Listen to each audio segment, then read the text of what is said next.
Hey everybody, and welcome to the Video Game Dads podcast. This is episode 68.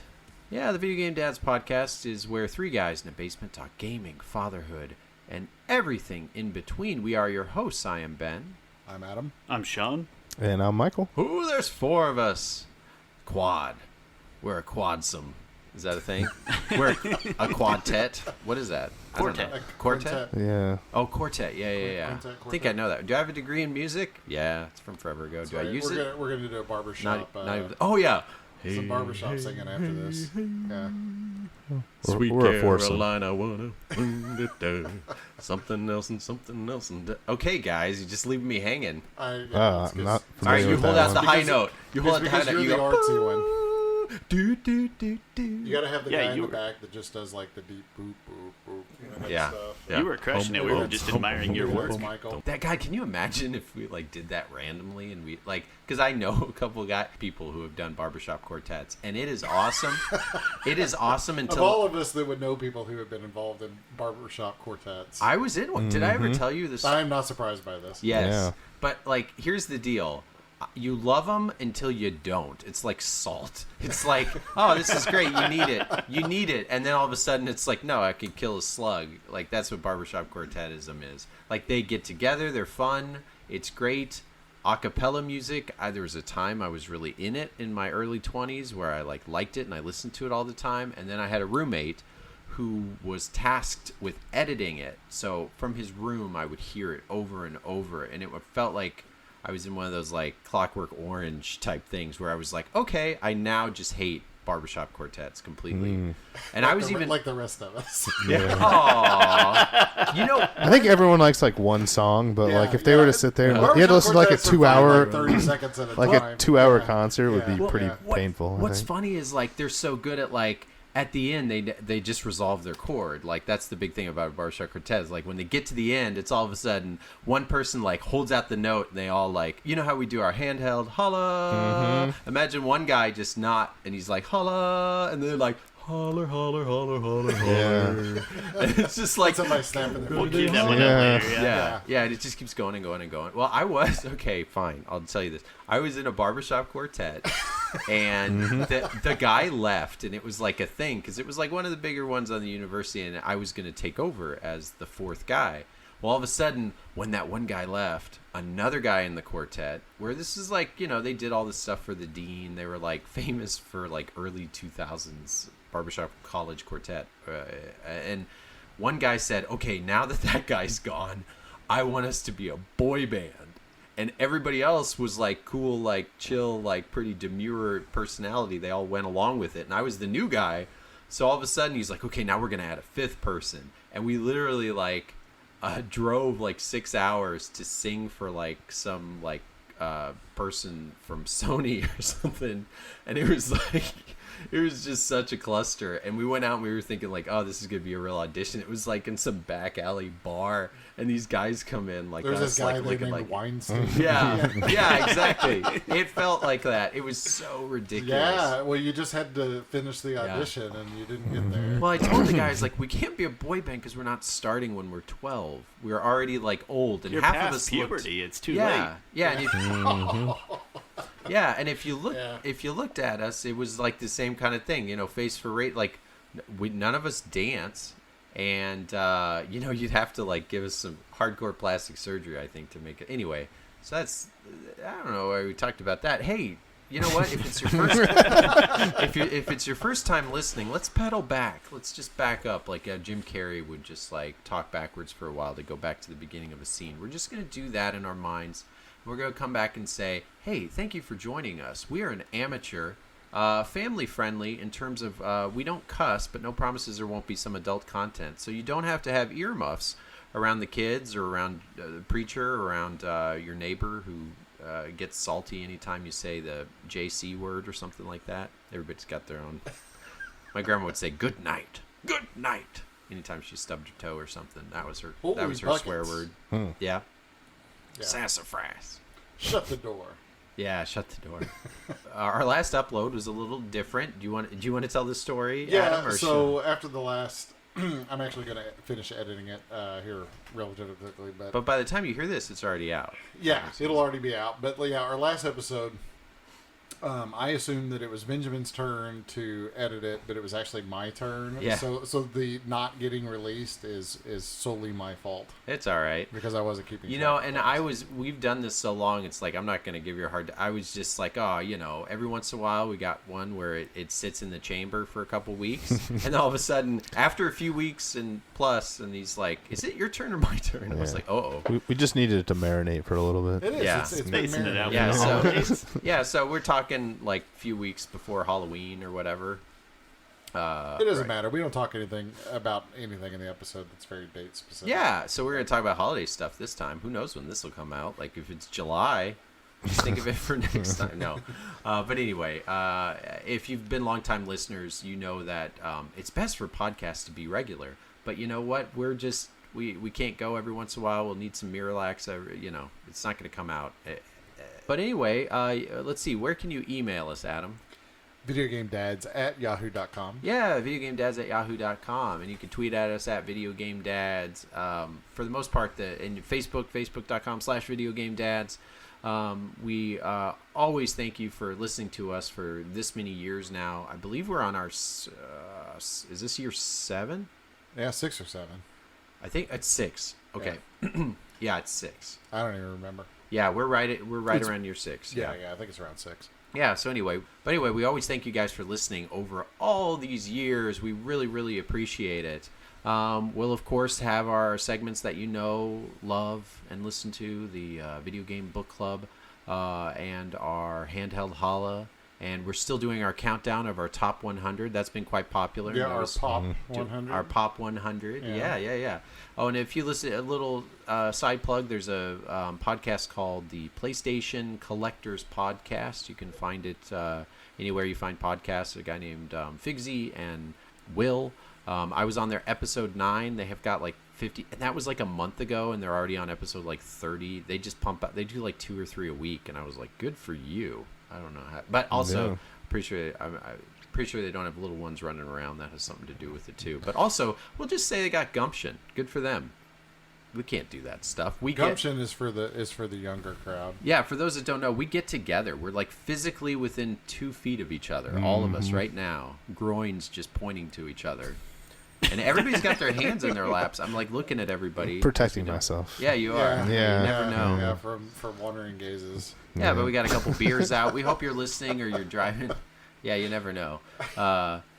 If you're driving, keep both hands on the wheel. If you're listening to this while you're cleaning, I hope you're sufficient and efficient in your cleaning. But, yeah, like I said, you don't have to listen with headphones on, so we always appreciate that. But anyway, I was on one of his episodes, episode 9. That one, just so you know, is not, there is some, like, cussing. It's not family friendly, so just be warned about that. But yeah, I spoke a little bit about, PlayStation collecting in general, that kind of thing. If that tickles your fancy or you want other podcasts to listen to, those are some great guys with the Startup Podcast. Everybody's starting it up. I've been listening to Conan O'Brien's podcast. That one's fun. I didn't know Conan even had a podcast. Yeah, it's called Conan O'Brien Needs a Friend. That one's pretty good. There's so many podcasts now. So many. They keep me occupied during the work. I work from home, all day, every day, and I need a little noise, something that's not too intensive. So I'm a big podcast guy these days. Yeah. It's tons of fun. We've been doing it forever. Again, we just thank you guys for continuing to listen to us and our shenanigans. So a few things we'll talk about this episode. Of course, what we're playing. New Sonic is out. PlayStation Plus. There's a God of War Ragnarok. I'm like, I don't know if anybody's played it. PlayStation 5. Genesis Mini 2 came out. I did a little Red Dead Redemption. Spoiler alert, we'll talk about this.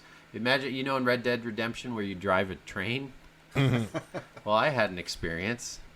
So stay tuned for that. That's quite a little story, but we'll get to that. Actual trains. Yeah, an actual train. 100-year-old train. And you'd think 100... Oh, yeah. Yeah, you'd think 100 years old. Yeah, because this happened a little while ago. Yeah. You'd think like a train that's 100 years old and it's driven... I mean, you got to think countless, like you're at like close to 1 million Yeah, What are the- I've been on that. I mean, You've been on that one, yeah. What are the chances it's gonna knock itself over the time I'm randomly on it? yeah. Well, that happened. I did a thing, but we'll talk about that in a little bit. Yeah. So how have you guys been? Halloween was good. Let's talk quickly about that. Was Halloween great for you? Halloween was good. Yeah, I've been eating some good candy. My kids picked some good ones. So my success story of Halloween was that I took my 9-year-old and 4-year-old around trick or treating, and by the end of the night, my 4-year-old would scream and cry if I would just say the word "dad tax." You did it during. Oh, I mean, like night of. Oh, because okay. I'm like, "Dad taxed you." No. Oh. I do it all after they go to bed. You're raising a little libertarian there, maybe. I will say that trick or treating is much more rewarding for kids these days, I think, than it was for me, because there were like a lot of houses giving out full-size candy bars. This last year. Surprising number. Yeah, I think is it because of the COVID? Maybe there was less for a couple of years. Man. I think social media shame. You don't want to be the people that... I guess, but yeah, like half the houses we went to was like full-size candy bars, and there were people doing... dumping handfuls in. Yeah, we went to one house that was giving away $5 gift cards for Happy Meals. Dang. Whoa. Like McDonald's Happy Meals. Where's that neighborhood? And it's just a regular neighborhood over in Spring Hill, Kansas, where my in-laws live. Wow. But yeah, like it was... And then there were places doing trick-or-treats for the adults as well, mixed drinks and whatnot. Yeah. And so my wife was... I had to drive, so I couldn't do anything. But it was like pretty successful as far as trick or treating goes. Wow. Yeah. I had a 3-year-old, now newly 3. My daughter just turned 3 this Monday. She was having so much fun trick or treating, ringing the bell, and then my son, who's always kind of bopping around and he always has trouble like focusing on stuff, much like many young boys. This was the first year where they both like did it on their own, and we stood at the end of the yard and like watched them go up, and that was just awesome. And they got a ton of candy, and we give them like 1 or 2 a day or something like that. Like they don't know when it leaves, so yeah, we'll have a little mom or dad tax. It was funny, like I didn't eat any of it for days and days, and then one night I like realized, like, have you ever had those days where you just forget to eat? Like totally the whole day. Well, normally I eat like once and that happens. Yeah, and I went crazy. I was like a Wolverine, and I was like all the fun-sized Snickers. Yeah, I did that 2 nights ago. There was like 8 of them in there, and I was like, yep, I'm going to just... It's fun. It's like finding gold. And they don't really like the Snickers. They always go for, when I let them choose, it's like the same... It's Pez. It's the same stuff. That's the way my kids are. Like, they had like Fun Dips. The first thing they ate was the Fun Dips. Yeah, interesting. Where it's just colored sugar. Yeah. I'm a chocolate guy. I always want the chocolate candy bars. But think back now, when you were 7, like that, the novelty stuff or the things where you bite off the cola heads and suck it out, the stuff we wouldn't touch now, that was amazing. A Fun Dip would have appealed to me then because it was messy, right? That's probably the biggest call. They like it because it colors their... Like the inside of the mouth will be all like blue from whatever horrible dye. Are ring pops still around? Those were always good mouth color changers. No, I didn't get one this year. Ring pops. I think they do still exist, but no, we. If Fun Dip does, where it looks like nose candy. Like, it's like cocaine for children. Yeah. I had 2 different houses give my kids Hostess cupcakes. Awesome. Yeah, I was kind of... I ate them. We went to that's a show special right there. It was not bad, but different. I thought I'd never seen that. Yeah, you're not supposed to take repackaged candy or whatever. We went to a house that was giving repackaged like homemade bagged Cheetos. Like the Cheetos were rebagged with like their name on it and like Halloween bags or whatever, but they were like sealed like regular fun-sized bags of Cheetos, but they were. But it wasn't a Ziploc bag. No, it was like custom made. Huh. They looked like store-bought bags, but yeah, we didn't let them eat it. But I was like, oh, this is kind of interesting. But they were probably full of poison. Yeah, I mean, it sucks because someone. I bet you they just saw it on Etsy. And, no, it was. Totally and the lady like of the house was like super excited to do all this and went to Hobby Lobby for all that stuff, and they all got thrown in the trash. Yeah, but it was repackaging Cheetos in custom bags. Well, you remember like as kid, like the viral thing, which again we didn't have social media. It was the whole razor blades in your whatever, and don't. Well, people would give out popcorn cocaine balls. and pixie that was sticks. The thing when I was a kid. If you got homemade candy, it was always some crappy popcorn ball, which I voluntarily threw away. Razor blades or not. Yeah. Yeah, it would either be those peanut butter chew wax candy things or popcorn balls. I'd always come home with like 2 or 3 just god awful looking popcorn balls and be like, well, throwing that out. You know? I just always appreciate the lesser known candy bars that I would never be caught dead buying. Like, 100 zero bar? No, not even zero. Oh, like you're talking no, what were you about to say? Well, 100 grand. Yeah. Oh, that's my favorite candy bar. Dude, But do you actually buy it all the time? I'm the one. I'll buy it for myself. He's why they still sell it. I wouldn't buy There's it gotta be and set some it guy. on the table like for other people, if that's what you're kind of Yeah, getting at. 100 grands come with a Medicare application. That's good. I mean, it's, See, and it's not like I don't like it. It's just, that and like Baby Ruth, that's like it's Reese's all day. If I randomly will like get something or I'll have whatever, or there's like a bowl and you grab one, it'll be like the staples and the go-tos. But yeah, if it's like the Baby Ruth. Oh, this one family gave out these like French chocolates, these like fancy. They were from they had an accent. They were like Italian or French. It was too far away to tell, but I could tell they were like European, and they gave out European chocolates to my little kids, and there was a bunch of them in there, and they were fancy, and they had like gold leaf packages. And I remember as soon as I got home, I just grabbed them all out. And my wife and we ate them because they were like, hazelnut, truffle, and all this weird stuff. You I was want to like, appreciate that. those kids are gonna. yeah, I would have made them go around the block and go again. Do you to guys that remember house. salty nut rolls? I hope you don't have to edit that Whoa. out. Salted nut rolls. No, it's a real candy Yeah, bar. That was and I almost think the name of our podcast. That was the name of Benjamin's barbershop quartet. Yeah. the salty nut rolls. We are I'll have to Google it if I get any answers. baby. It's just a We baby. are the salty nut rolls. We get stuck in your mouth. Pop, pop, pop. It's We just a get Babe stuck Ruth in from the your- other whatever Babe Ruth. If that's Hershey, then it's Babe Ruth from Mars or whatever. But it's Yeah. literally called salty nut rolls. And I just talking about candy you wouldn't be like comfortable buying. Yeah, there's like Necco wafers. There's a cherry mash. Oh, Necco wafers are the worst candy of all time, I think. Have you ever had a Mallow cup? Don't take it on an airplane. Spoiler alert. Do you know what happens? It They explodes. explode. Oh, Yeah. hey, how about Yeah, that? because of the loss of pressure. It's like if you ever take a marshmallow in an airplane. That's why they check your bags. If you bring it up there, it ends up turning like that scene in Demolition Man, where they wreck I thought that the was car. I thought that was the future actually. Yeah, it is. Instead of getting airbags, you just put a bunch of marshmallows in your car, and then they can detect as soon as there's a.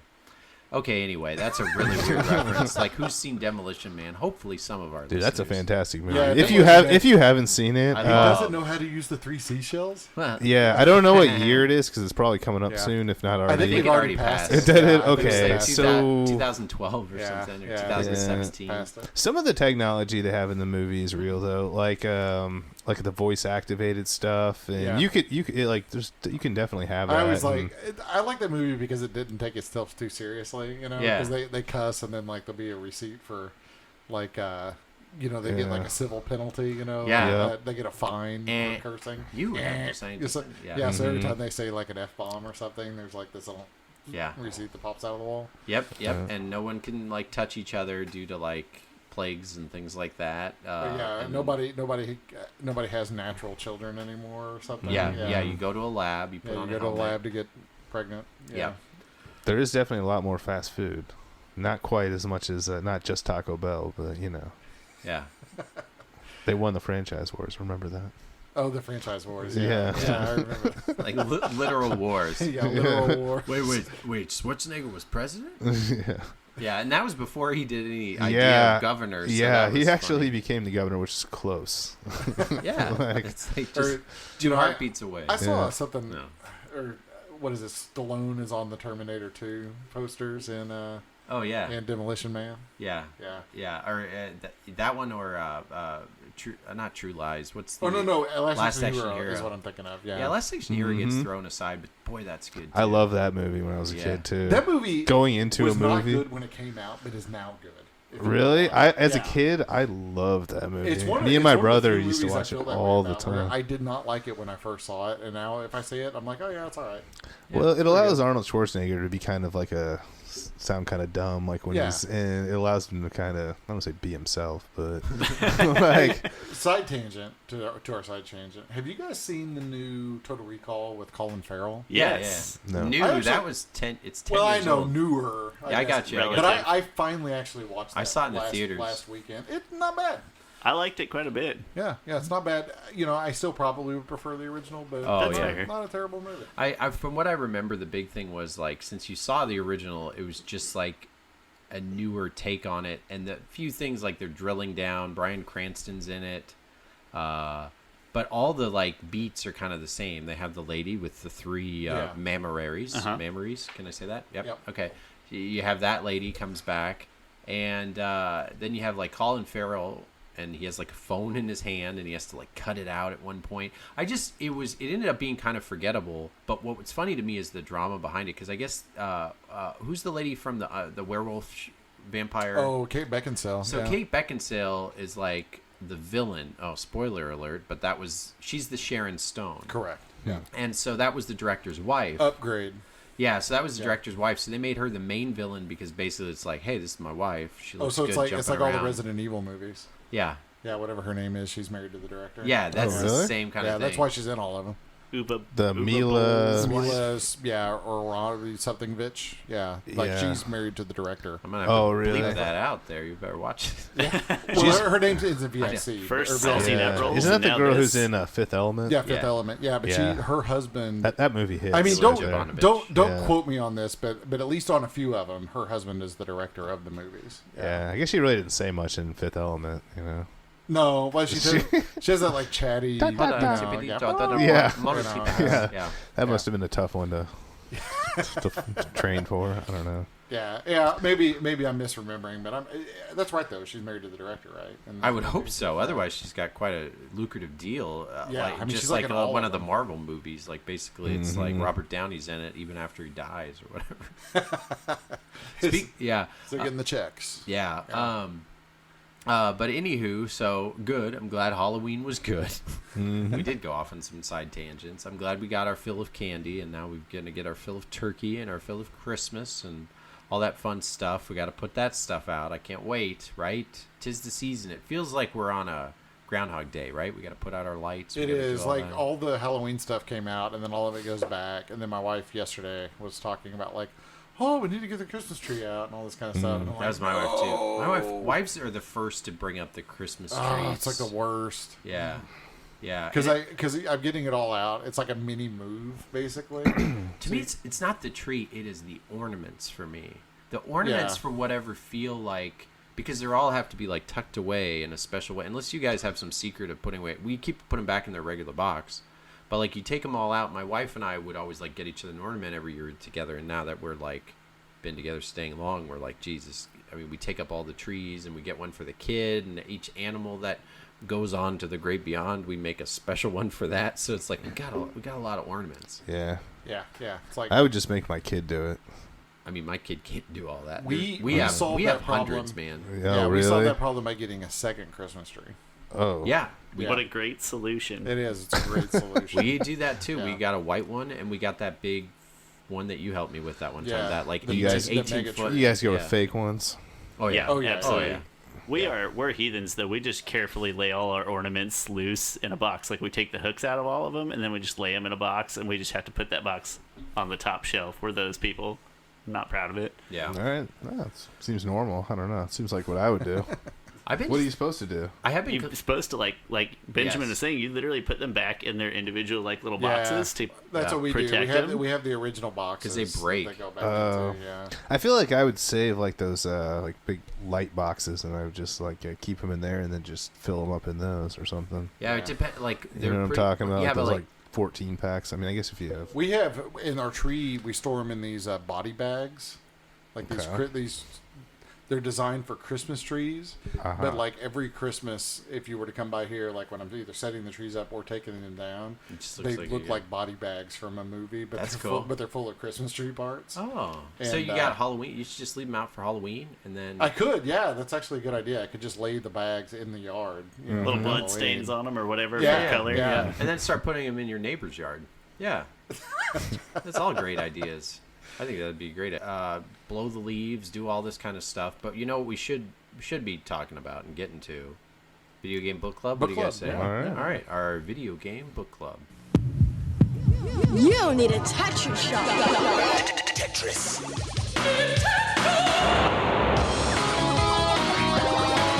Have you been Tetricized. Square, rectangle, trapezoid, tetrazoid. Nintendo introduces Tetris. Put a piece here, put a piece there. Use your thumbs, use your eyes. Find yourself tetricized. Now you're playing with power. All right, our video game book club, brought to you by this new game coming out called Tetris? Tetris. Tetris, yeah. Use your hands, use your eyes. Put this block here, wonder size, jazzer size, whatever that was. But be careful when downloading the app. It is Russian, so. Oh, that's true. Yeah. So. I know. I Sketchy. started trying to play it, and then this music came up, and it felt like it was like telling me like to, like make sure to single out people in the neighborhood that don't align with my views and stuff. So Only when you play the music backwards does it do that. Yeah. Well, it's fine so long as you're not activated. Yeah. Yeah. I think like at the end, don't they like have a rocket like to if you get to the last level of that sucker? Yeah, that happens when you beat Tetris. Yeah. Yeah. Mm-hmm. You get a knock on the door, and then you. Anywho. We thank you anyway. We get our money anywhere we can, I guess, so we don't care if it's dirty money. But no, Tetris, it's funny how that commercial kind of says, like, Nintendo introduces to you when obviously, like, Nintendo just bought that license. Not like There's like a whole... Norm has a history of Tetris video, and yeah, the whole, like... Tension. Who actually owns Tetris and all that kind of stuff is like super weird. Yeah, It's a long video too. Yeah, it's like a 45-minute Norm video. Maybe it'll go somewhere. Tetris Effect is one of my, favorite games of all time. That's my favorite version of Tetris. And then it's funny, then with all the other 100 versions, then it's like Game Boy is number 2 for me. Yeah, my two favorites are Tetris 99. Well, Tetris Effect's probably 3 for me. Tetris 99, regular Tetris for Game Boy, and Tetris Effect. Yeah, it's just so good. But anyway, guys, so our video game book club is a little segment where we pick out a game, either the dads or a listener or both. And it can't be in the top 15% in popularity in whatever video game console we pick. So that would, rule out the Marios, the Zeldas, the Street Fighters, things like that. And we play that game in between episodes, and then we talk about it much like a book club. So that's why it's our video game book club. So anyway, and we encourage you to send in an email with a submission for a book club, and it gets put in our pool, which is done by a randomizer. And then the dads, how we just pick, we go down the line one by one, and each one of us gets to choose one. So we usually do 2. We did 2. So for our book club picks, Adam? So the dad pick was my pick, and that's Illusions of Gaia for the Super Nintendo. Yeah. Super Famicom. And then Glay Lancer for the Mega Drive / Genesis. Yes. And I said Genesis last time, so sorry for the correction. Yes, it was Mega Drive. Never came out for the Genesis. Yeah. But came out for the Switch. Which one would you guys like to talk about first? Doesn't really matter. Let's do Illusions of Gaia. It's the first one. Yeah. You start on it. You picked this one for a reason. Sure. Yeah. I played this game back as a kid, but haven't ever gone back and revisited it. I was probably like maybe 12, and I borrowed this from a buddy. But this was developed by Quintet, and it's published by Enix in Japan and by Nintendo here in North America. Although I think the North American version still has like an Enix logo, when you boot it up. Yep. Yeah, and this was like before Square Enix, when Enix was still like its own thing. So released in Japan in November of '93, and North America almost a year later in September of '94. So this would have been like kind of mid-life cycle of Super Nintendo. Yeah. And it's basically a single-player action RPG, sort of Zelda-esque sort of game. Top-down-ish. Mm-hmm. Yeah, kind of top-down-ish kind of game. It's I mean, it's a pretty good game, I think, overall.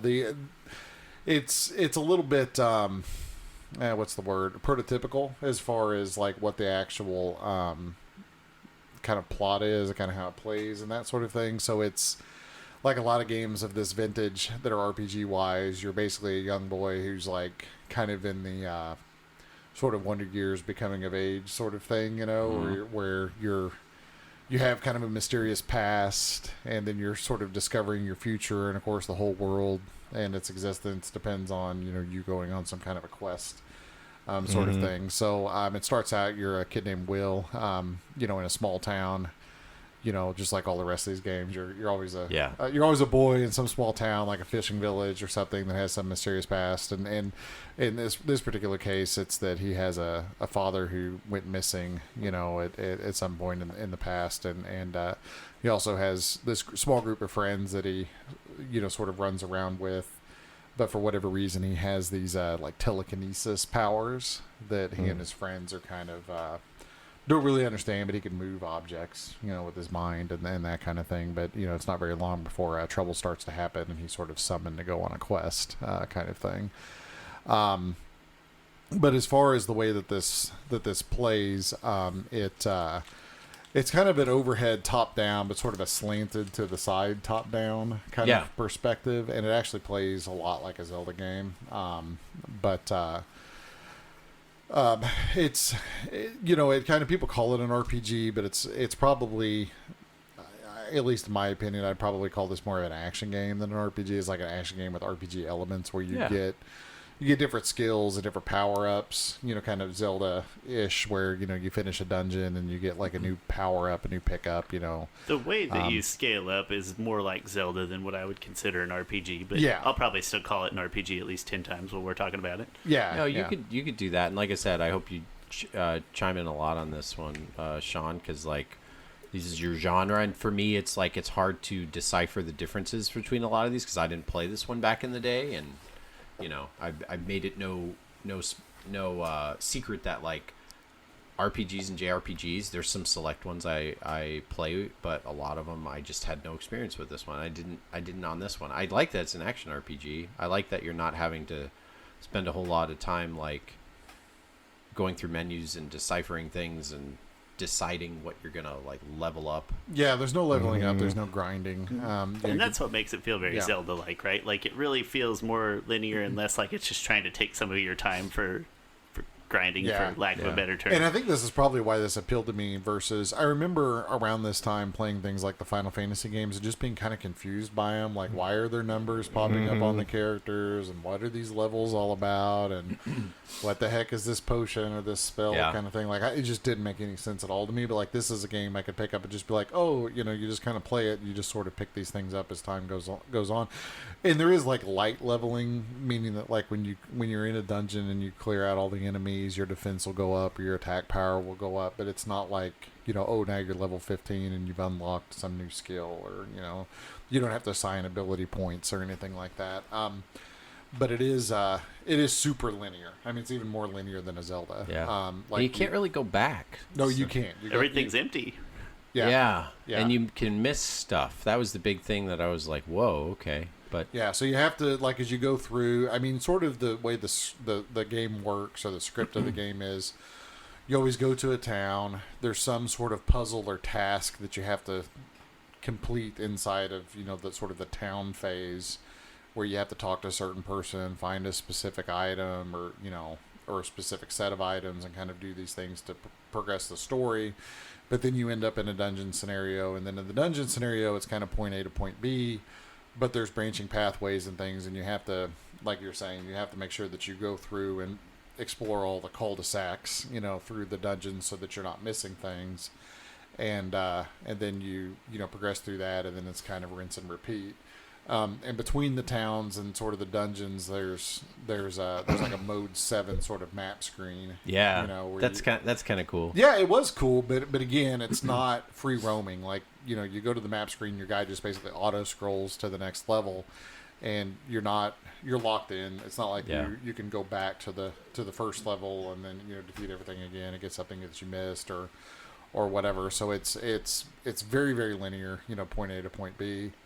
But I think at the time, and even now, I don't think that's a knock on the game. It's just that's the way it's kind of set up. I mean, it's a story-driven game, but it's very much like, you know, you get in, complete this task, and get to the next thing, and progress the story kind of situation. And it's when I was kind of researching the game and looking it up, because I mean, I knew I've heard like Illusion of Gaia, Legend of Gaia. I didn't know this was part of like a trilogy back It then, is, yeah. as like a sequel to Soul Blazer. Yeah, so there's Soul Blazer that came before this that not a lot of people played, and I think didn't sell nearly as many copies. And then there's Illusions of Gaia, and then there's Terranigma. And Terranigma, I don't believe ever came out in North America. It's I think a PAL in Japanese. That's always weird to me when it Release. comes in PAL, but it doesn't make it over here. So that makes Terranigma like, go emulate it or whatever if you can. Yeah, but they're like a series or whatever, and this is part of that series, but they're not like direct sequels to each other.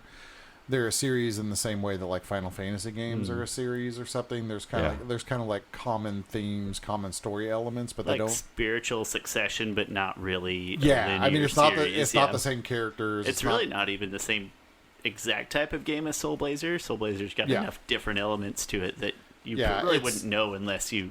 They're not even necessarily the same world. It's just like it's like they just share a lot of similar story elements and kind of some similar graphical styles and that kind of thing. But this team at Quintet, I guess that developed this also made the other games. So it sort of fits with all those. And if you like one, you probably like the others. I think so. So to speak. So.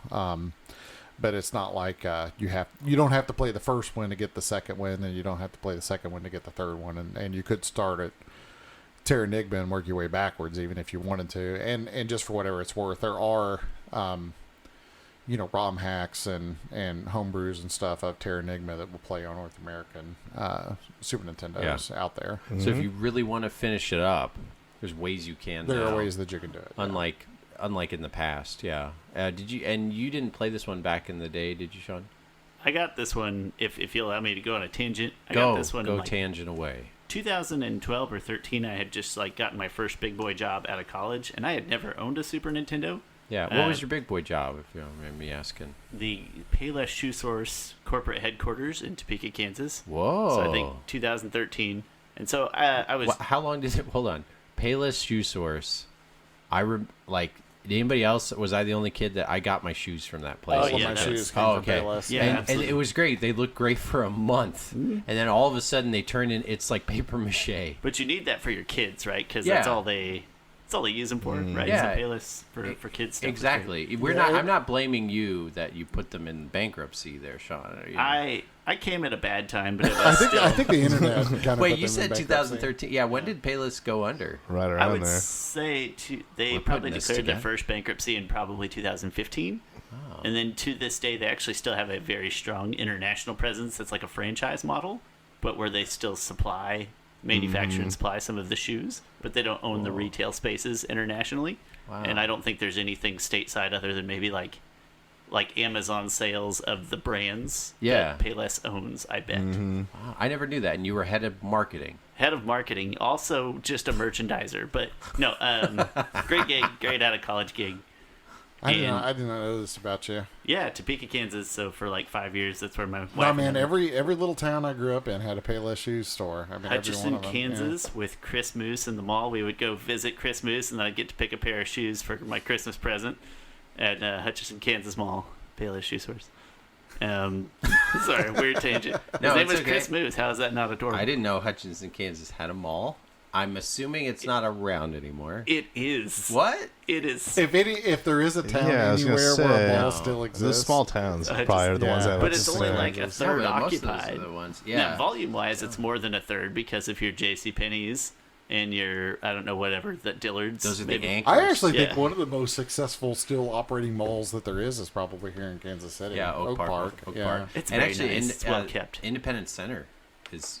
Oh, I haven't even been over there. Yeah, Independence Center is probably more popular than Oak Park Mall. It's crazy. Is Ward Parkway doing good now? That they redid the whole thing? Yeah, they redid it all. I think it's doing fine. I mean, it's not dead.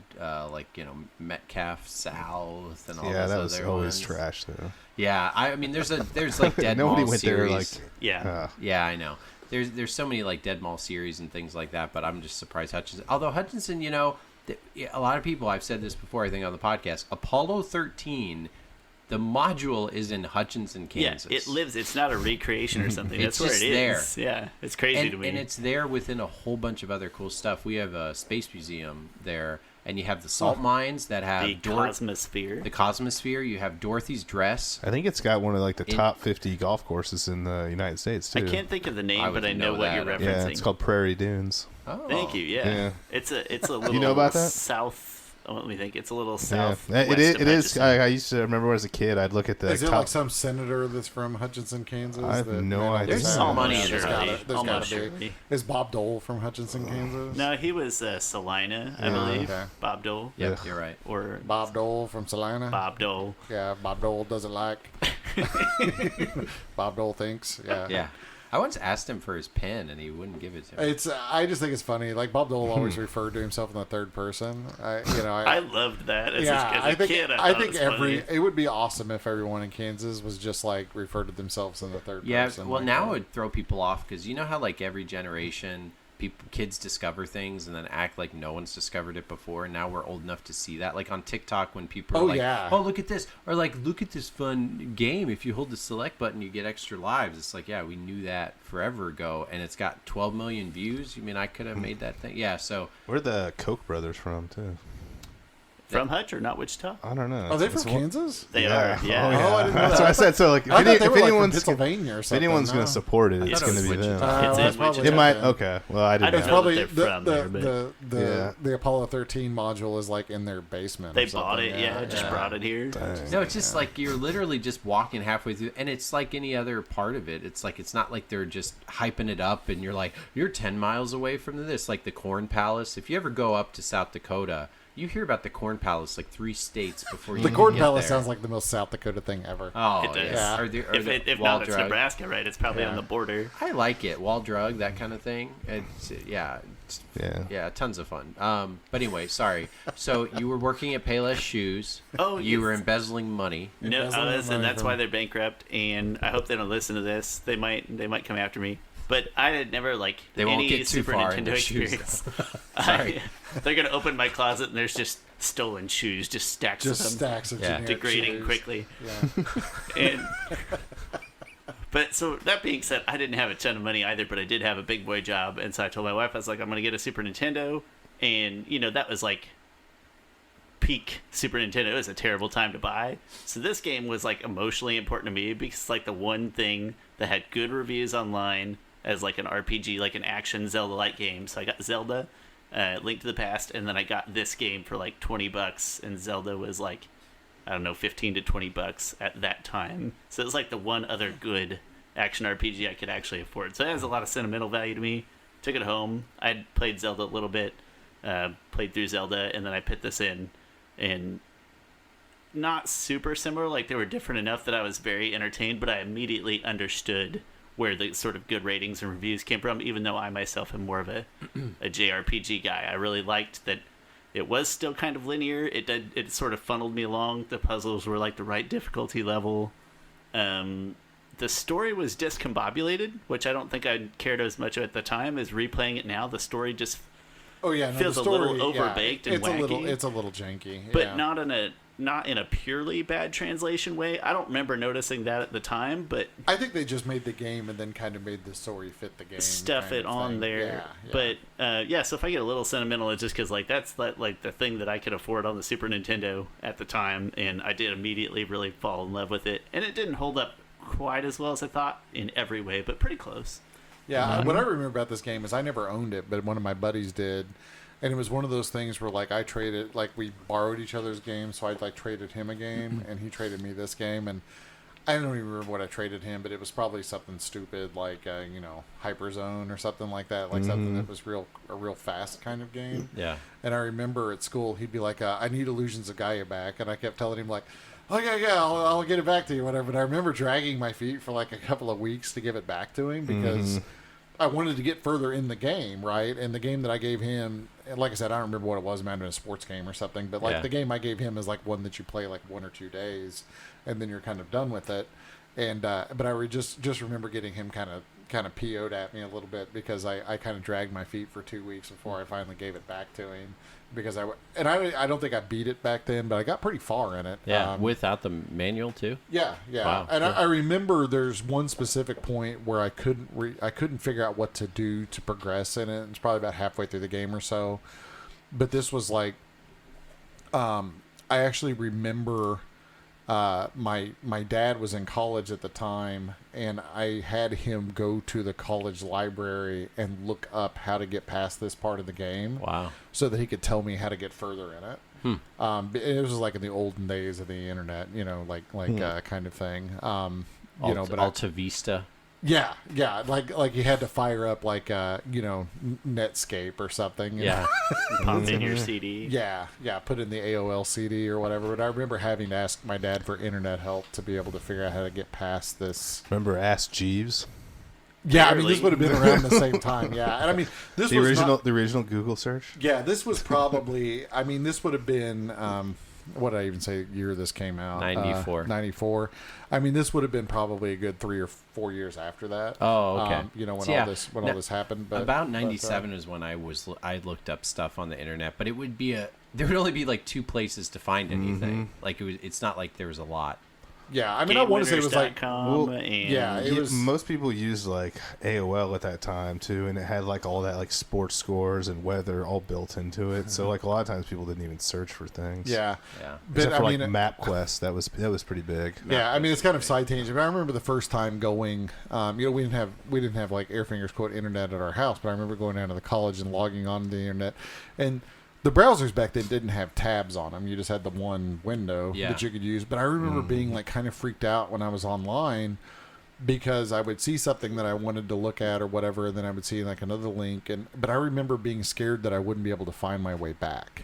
Oh yeah. Does that even make sense? Yeah, I had a list of URLs that were important to me. Yeah, like I remember being kind of like anxious when I was online because it was sort of this like interconnected web of things, but you always were going further down the rabbit hole. Right. And because of the way my mind thought, probably from playing games back at that time, I remember always thinking like, oh, I'm going to get lost or I'm not going to be able to get my way back to where I am now. Oh, yeah. Which now sounds just absolutely ridiculous. But like at the time, it was kind of like a real thing. Yeah, that's funny. Yeah, no, I get that. Yeah, I had a lot of bookmarked things for a while. Oh yeah. You had like the book. You hit the bookmark tab, and it had like 87 listings on it or whatever. Yeah. But I digress. We grew up. We got better. What I liked, appreciate about this game, for again, just someone who's like, it's hard for me to kind of get into these games. I was kind of blown away. I really liked the music, and I really liked the graphics and the style. To me, like, there are parts of this game that are really, really beautiful. Sorry to say, I know people know. I think the gameplay, the dungeons are better, in Zelda. That's the big argument. But I think it's a really, really good-looking game, and it has a congruent style, which not every Super Nintendo game kind of has. It's like, oh, this definitely looks different. But, like, the animation and the way the sprites are put together, it feels like when new companies try to make a 16-bit looking game like Shovel Knight, which I think looks really good, and I always think like Shovel Knight's like, oh, it has the it has the benefit of having the modern technology and makes things even better and even more kind of like a visceral feel, but like this looks better than Shovel Knight, and that's hard to say because this was a legit 94 game to me. Of course, it's not in HD or whatever, but I just think like it would be really hard to have someone who's a small studio recreate this game, even though it's 30 years, whatever it is later. That was the thing that stuck out to me. I was like, oh, this is really pretty, and this is not kind of what the renaissance of like making. Well, and not only does it look good, it has really good like just design, and like the sound is really good. Yeah, like it sounds like a really good game. Yeah. But yeah, I don't know how many people were on the development team or what the budget was or anything, but it seems like they did an awful lot, probably not with much, when it was made. The style of like the sprites, the animations and things are all really, really good. It doesn't have some of the things that some other Super Nintendo games have. Like it doesn't have a lot of like parallax or anything, but it's really colorful, and you can tell that they like took time and attention to the things that they did do with it, and did as best a job I think probably as they could have done. Probably not not maxing out the hardware or anything, but artistically speaking, it's a beautiful sounding looking game. Yeah. Which. Something about it's such a pleasant aesthetic experience that I think that makes the not great story more painful because it is so kind of linear and narrow and like experiential. that it feels like it's trying to walk you through a really good story, but that's probably my big qualm, is that it's not a really good story, or at least not today in 2022. And it would need to be to like have me want to play this anymore. I like think so, even too. though I can appreciate it, like I'd fall off. There's no nostalgia there. But if I had this, if this was in my first like 15 Super Nintendo games, but it really wasn't. You know, I had like Maximum Carnage. You know, I had more traditional action games. But this would have been something that would have been my entry drug. Oh yeah. No, I mean, this is. I mean, I think the thing you can say about this probably the most is that this is a very Super Nintendo. It's a very Super Nintendo. It feels like a Super Nintendo game. Yeah, I hadn't thought about replayability, but you really would need to wait like a decade almost before going back just to. Oh yeah. This is not one that you're going to itch. finish and then immediately turn around and be like, oh, I want to go do that again. Yeah, not the multiple endings, not the Chrono Trigger, not different characters or things like that. Even the dungeons.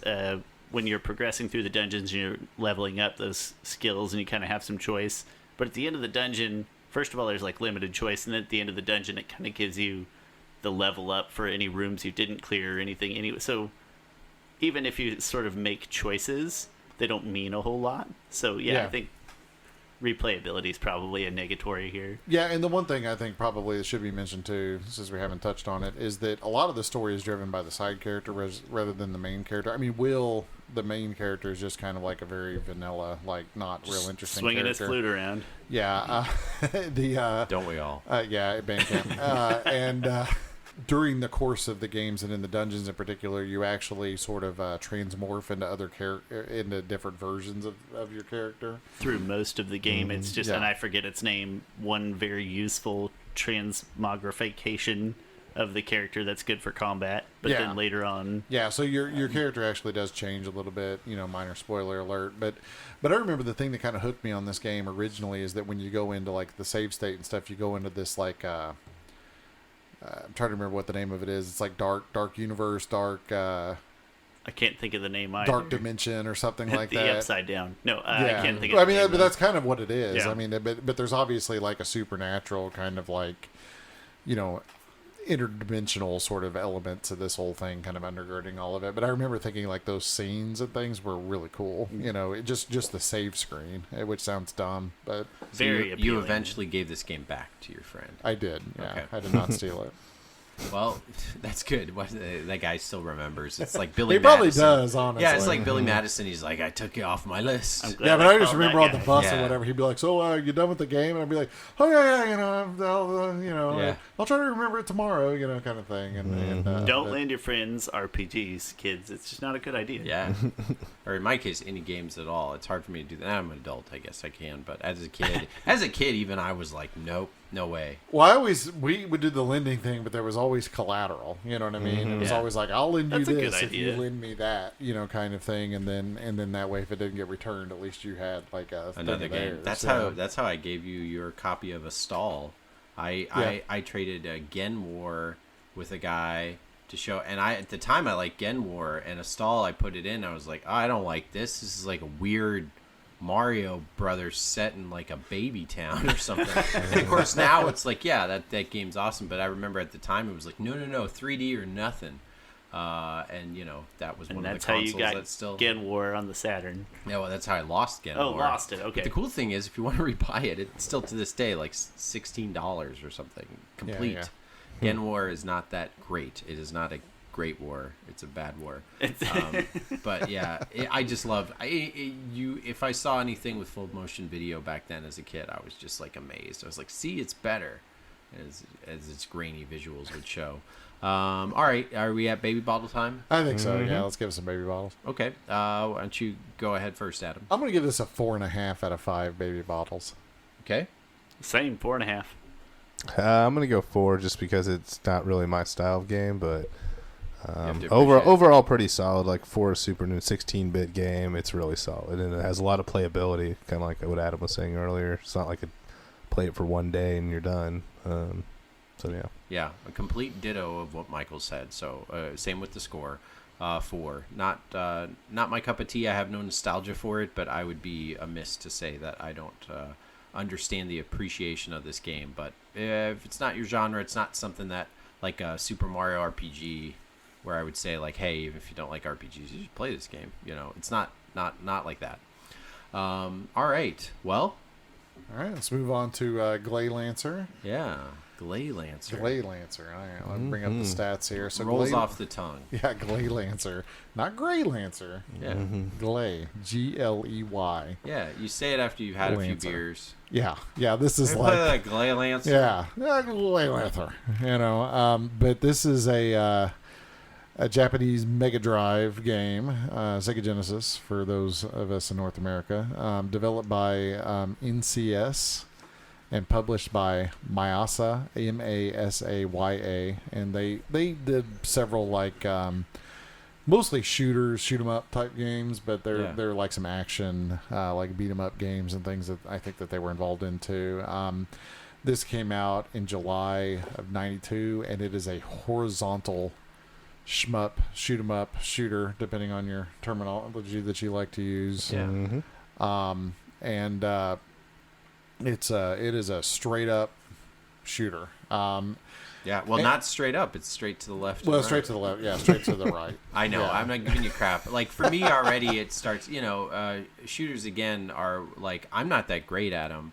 I love a vertical shooter with a vertical aspect screen. I am much better at vertical shooters than I am Yeah. at horizontal shooters. I don't know why that is, and I've heard there are other people who are the other way. Yeah, But- and that's me. So already it it makes it a little more difficult, even more difficult. But like I'm just not as good going left to right. But kind of the claim to fame of this shooter, it has a lot of common elements with a lot of other shooters from around this time. This is 94, you said? 92. 92. Wow. It actually feels a lot like.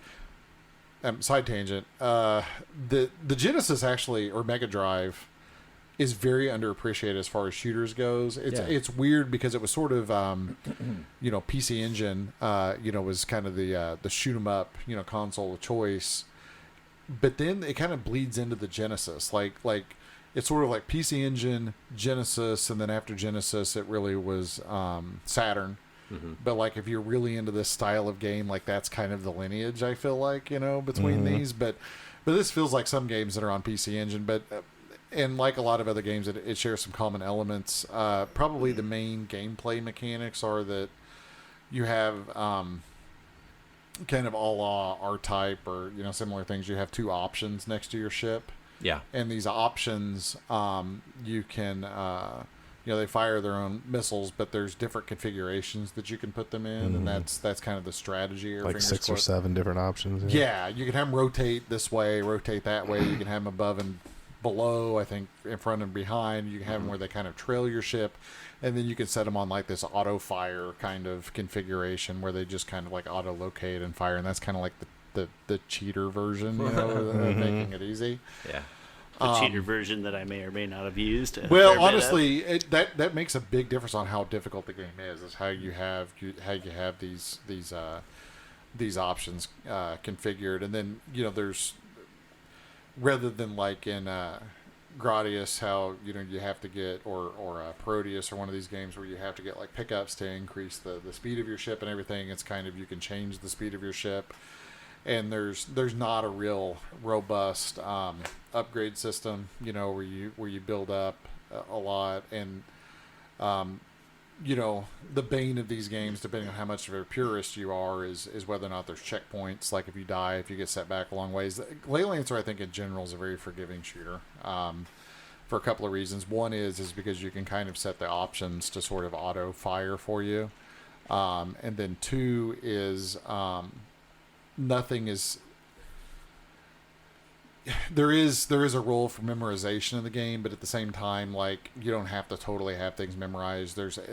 It's not bullet hell. There's not so much going on that you can't generally kind of play in a reaction kind of phase where, R-Type you had to have, it's balls hard, but you have to know these enemies are going to show up here. They're going to show up at this time. I have to be in this spot. I kill all of them, and then R-Type's very memorization. Like I have to be here. I have to be in this certain spot. You have to anticipate the enemies before they come on screen, kind of thing. And this, you can play it that way. And if you got really good at it, you'd be that way. But you could progress a long way in this game, just kind of playing it on the fly, without having that sort of having to worry about all the memorization. The other issue too is that the bosses are not particularly difficult. The boss, I noticed that. Yeah, the boss fights are really short. Probably to its detriment. The boss fights are short. But you can get a long way into this game and even beat it without a whole lot of effort. What's up? What was up? Well, let's just say, what was up with that one boss? And I'm keeping it PC. No earmuffs needed. But it was the one in the cave level. The boss looked like testicles. Yeah, dude. like complete no. And when I first saw him, I looked at him. I'm like, this looks like because it looked like 3D because I could see the veins, I could see whatever, and I was like, okay. And then it got down on the ground. And I started shooting it. Chowaniki again. We said Glaylancer, yeah, not Chowaniki. But it's Japanese shooters, man. There's a lot of. But I mean, they didn't. Phallic? It obviously wasn't that. But in these games. But what came out too? Remember what happens? The little testicle thing gets on the ground, then all of a sudden these white things coming at you, and it looked like sperm. And I was like, wait a second. And I was like, am I just in a fever dream? But like, anyway, I was like taken back. It's a Japanese shooter, man. Either these or what do they call it? Tanuki? Anyway, there's a boss in there, folks. If you didn't get that, just trust me or try to find it. It was. Yeah, if you're interested for more, go to YouTube and type in Chowaniki. Oh, yeah. Well, I was talking more about probably the going to be a boss. dad pick someday, Chowaniki. Yeah, Chowaniki. Yeah, we'll have to do Chowaniki at some point. But I needed the lower difficulty. I'm very bad at shooters. I do enjoy them. I tend towards the vertical if I can, like you guys said. But I needed the lower difficulty level. Otherwise, I get turned off pretty fast. And this one, every time I was dying, it really did feel like it was my fault. Not because I was trapped in bullet hell or because I didn't have memorized. I still didn't make it very far, but it felt like I could have very easily gotten good enough to progress here. And that's not something I feel very often in good shooters or shooters that people. Yeah, I mean, this is a really good entry level shooter. Like, a lot of shooters that people like on Genesis in particular, things like the Thunder Force games, that kind of stuff. They're hard. They're like really difficult games. Yep.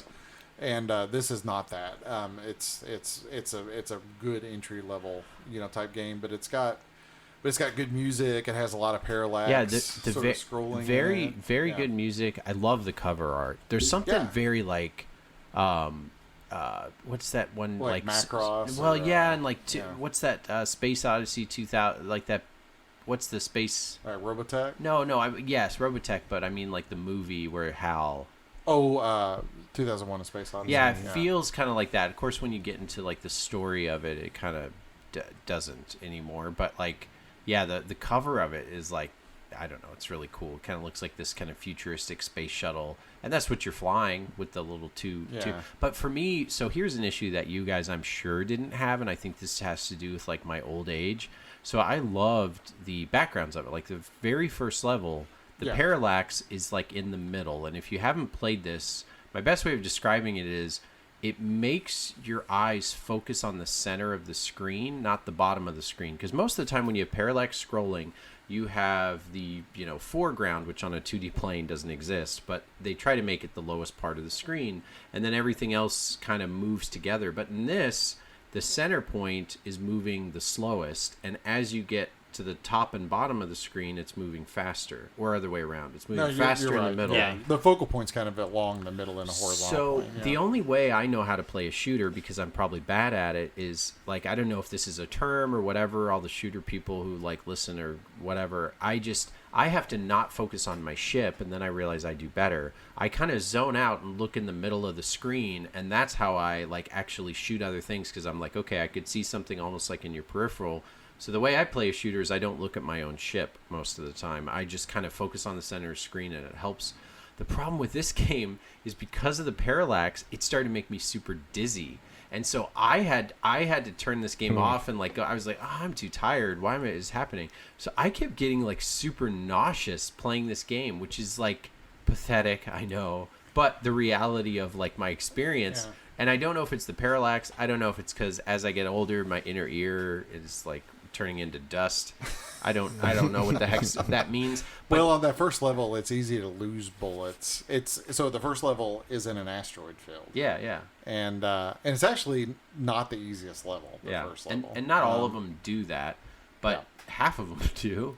Yeah. But that first level, if you're gonna if your gripe on shooters is like, you lose track of the bullets because they blend into the backgrounds and that kind of thing, the first level definitely has issues with that. Yeah. I didn't notice that at the time. I'm glad you're picking it up, but like it took me longer to get through the first level. But I think I was just blaming it on it's because I'm just picking it up for the first time. But there actually was an extra challenge. Yeah, but like cave shooters, there's a reason that the bullets are like bright, like neon pink or neon blue or whatever, and so they don't blend into the background. You don't have that excuse. But yeah, this is not that. I mean, it's like, side tangent, but there's a game called Battle Garega that's on PS. I mean, it's on PS4 and all the modern consoles now, but it's a Saturn game, and I really like Battle Garega. But my big gripe with Battle Garega is I've never been able to get good at it because I can't see the freaking bullets. They blend into the background. I just can't see them. And I invariably I'll be thinking I'm getting good, but I just can't ever get good at it because I'm always just can't see the bullets. Yeah, I do. I mean, when I was playing it, I felt like this is it's simplified graphics. You're not doing a whole lot, but I thought this looked better than I remember most Genesis games looking. Oh yeah. I thought it's got better sound, I think, than most Genesis games. Yeah, too. I would agree. Mm-hmm. Yeah, it was really good, and you can play this on your Switch. Yeah, it's on Switch. It's on the Genesis. Like if you do the Switch Online, it's in the Switch Genesis library. Yeah. So, also, this is a very expensive game, right? Yes. Yeah. It's actually. I was shocked at how expensive it is because like $400 or $500 or something. Yeah, Dang. I've got some kind of a repro physical copy or something, which I didn't even realize was expensive one. was a repro physical copy. But Before I knew the cost, as soon as I found out it was a shooter, I immediately resigned myself to emulating on my Shield so I could use save states. Yeah. Absolutely, yeah. Yeah, but a complete copy of the Mega Drive version will run you like $500 to $600. Yeah. Yeah. So it's not And not cheap. even they remade the game like officially, like they reprinted it. Yeah, like, yeah. Even the reprint's super expensive. Yeah, though. 3 years ago they reprinted it, but bots got it, and I heard that one's like $200 or more or something, right? Yeah. It actually, when I looked it up earlier, hold on, it's also in the database here. Even the reprint version's like $300 to $400. Yeah. So sorry about that, but if there's a way for you to play it, if you can be a little adventurous, we'll just leave it at that. Yeah, and there may be a way to officially buy the ROM too. I don't know, but of course Switch, obviously. yeah, and the Switch version, but and the Switch version will be in English, so that's a plus. Yeah, but I don't know. I mean, it's a good game. I mean, especially for this sort of genre of games and stuff, it's a good example of things. I mean, people are going to tell you, they're better shooters on the Genesis, but that's also for people who are kind of in the know of the genre, and also a lot, like I said, a lot of the ones that are thought of as being the best shooters on Genesis, they kind of assume that you're already sort of know what you're doing and you're already kind of well rehearsed in the genre. But Glay Lancers are really nice, just like, hey, let's play this and have some fun kind of thing, because versus like a Musha or Truxton or some of these other games you hear people talk about, like this is much easier to just pick up and play. Yeah, which of course I'm a fan of. Yeah, absolutely. I need that. All right, Baby Bottles. What are we gonna give it, Michael? I'm gonna go 4 out of 5. I think it's a really solid game. Yeah, I like the options that you can have with how you're gonna fire, which is a little bit different versus always looking for those upgrades throughout the whole game. And fun and not super difficult. So 4 out of 5. I'm going to say 4.5 out of 5. Feels a little disingenuous as a person who's awful at shooters, and I still didn't make it very far, but I really appreciated what they were going for. I'm going to give it a 4.5 out of 5. Okay, wow, we're keeping the same scores through both games. You guys are both 4.5s. Michael and I are both 4s on this thing. I would if it was like personal preference, I'd be down to like a 3 or a 2.5. But like the way I look at games now is like, oh yeah, no, once you're old enough to be our age, you've played so many bad games. This is not a bad game. Mm-hmm. This is just not what I'm going to go to as my cup of tea. This is not going to be, Earl Grey hot if I was the Captain Picard. You know what I mean? Like, he wasn't drinking black coffee, but I can appreciate a good cup of black coffee. You know what I'm saying? And if you had to pick a shooter on, the Mega Drive or the Genesis, surely it wouldn't be, horribly far down the list, I don't imagine. No, and like I said, that cover art, boom, that helps. So And I will say, just kind of in one of my last comments on this particular game is that if you want another shooter that's not necessarily this expensive, maybe a little bit more obtainable from the North American market, Aero Blasters would be a good pick. Oh, yeah. And it plays pretty similar to what this does. Good on the PC Engine and the Genesis. PC. It's on PC Engine or TurboGrafx, pardon me. Genesis, or Turbo, yeah. Yeah. But Yeah. Aero Blasters. Yeah, so if you're looking at these kind of action-ish RPG on the Super Nintendo, it's the game that has the big globe on it. That's Legend of Gaia. And then you have Gleylancer, which was a Japanese exclusive, so if you played it, but, we had our listener pick it, so someone has a lot of nostalgia for it. Yeah, good shooter. If you are a shooter fan and you have not played this, great. If you can't, if there's a way to emulate it, I wouldn't say just cold buy it, but I don't know who would do that. Unless you got a lot of money. If you do out there. Yeah, if congrats. Yeah. Yeah, congrats, you. You'll grab some out of the money bin. Yeah. All right, moving on. All right, guys. So, Christmas is upon us. We were talking about that earlier. Yeah, Mariah Carey is warming up. Oh yeah, right now. Mm-hmm. Warming up, she's already raking. Just getting ready to. She does not rake leaves. I don't know what you've heard. Mariah Carey doesn't lift a finger. I still remember her MTV crib. I know you weren't meaning that, but I mean, like, do you guys ever remember? She has the most infamous MTV Cribs episode where she seems like, oh my god, yeah, you're one of those people that if someone tries to touch you, you're gonna have them tackled. And no, I don't go grocery shopping. I don't decide what I'm gonna eat. You decide for me, type. Yeah, it was anyway. Do you guys know what I'm talking about? No, I never seen it. No, but Right, I know the type. So. Yeah. She just and I don't know what being a celebrity is like. Of course, they have a hard life. They're bombarded. She lives in legit New York City, but she has this big penthouse, and it just seemed like. And then of course, 5 years later, she was having a lot of mental issues, so it made kind of sense. But before all that, and before all the drama with her relationship, but more power to her. She keeps singing that song over and over. Every Christmas store intercom. Yeah. Whatever. So I went on a little vacay with my kids. I was alluding to this a little earlier. We took a little trip to Branson, Missouri. You guys been there? I've been.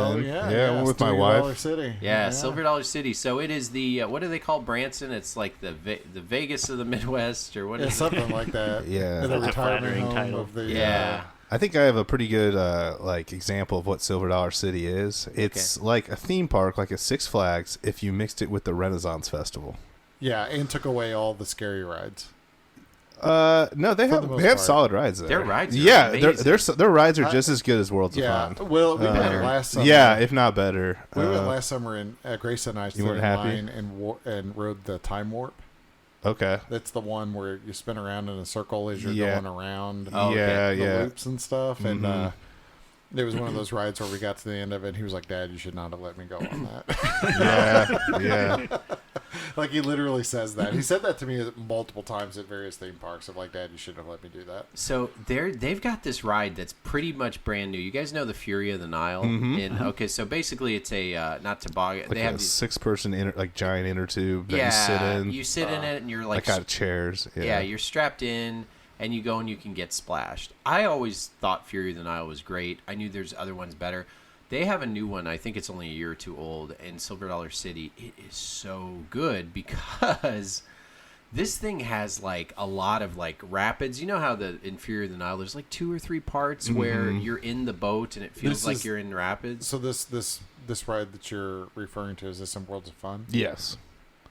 Fury of the Nile was in Worlds of Fun. But a lot of This- just about all theme parks have Yeah. a similar type ride where Yeah. you go down a makeshift I've only been to fake Worlds of river. Fun one time, so I'm kind Oh, of I'm okay. kind of illiterate. Oh, I to didn't. it. I didn't know. No, you it's didn't okay. know I that. just Yeah, it's trying kind to of a figure out. classic out there because you go during the summer, it's really hot, and it's one of 2 rides you can go on Worlds of Fun that has water on it. So Yeah. I don't know, man. I always stay away from the water rides though, just because for whatever Wet reason shoes. I'm always wearing jeans or whatever. Oh. Oh, and if you sure. go get wet, the chafing is real.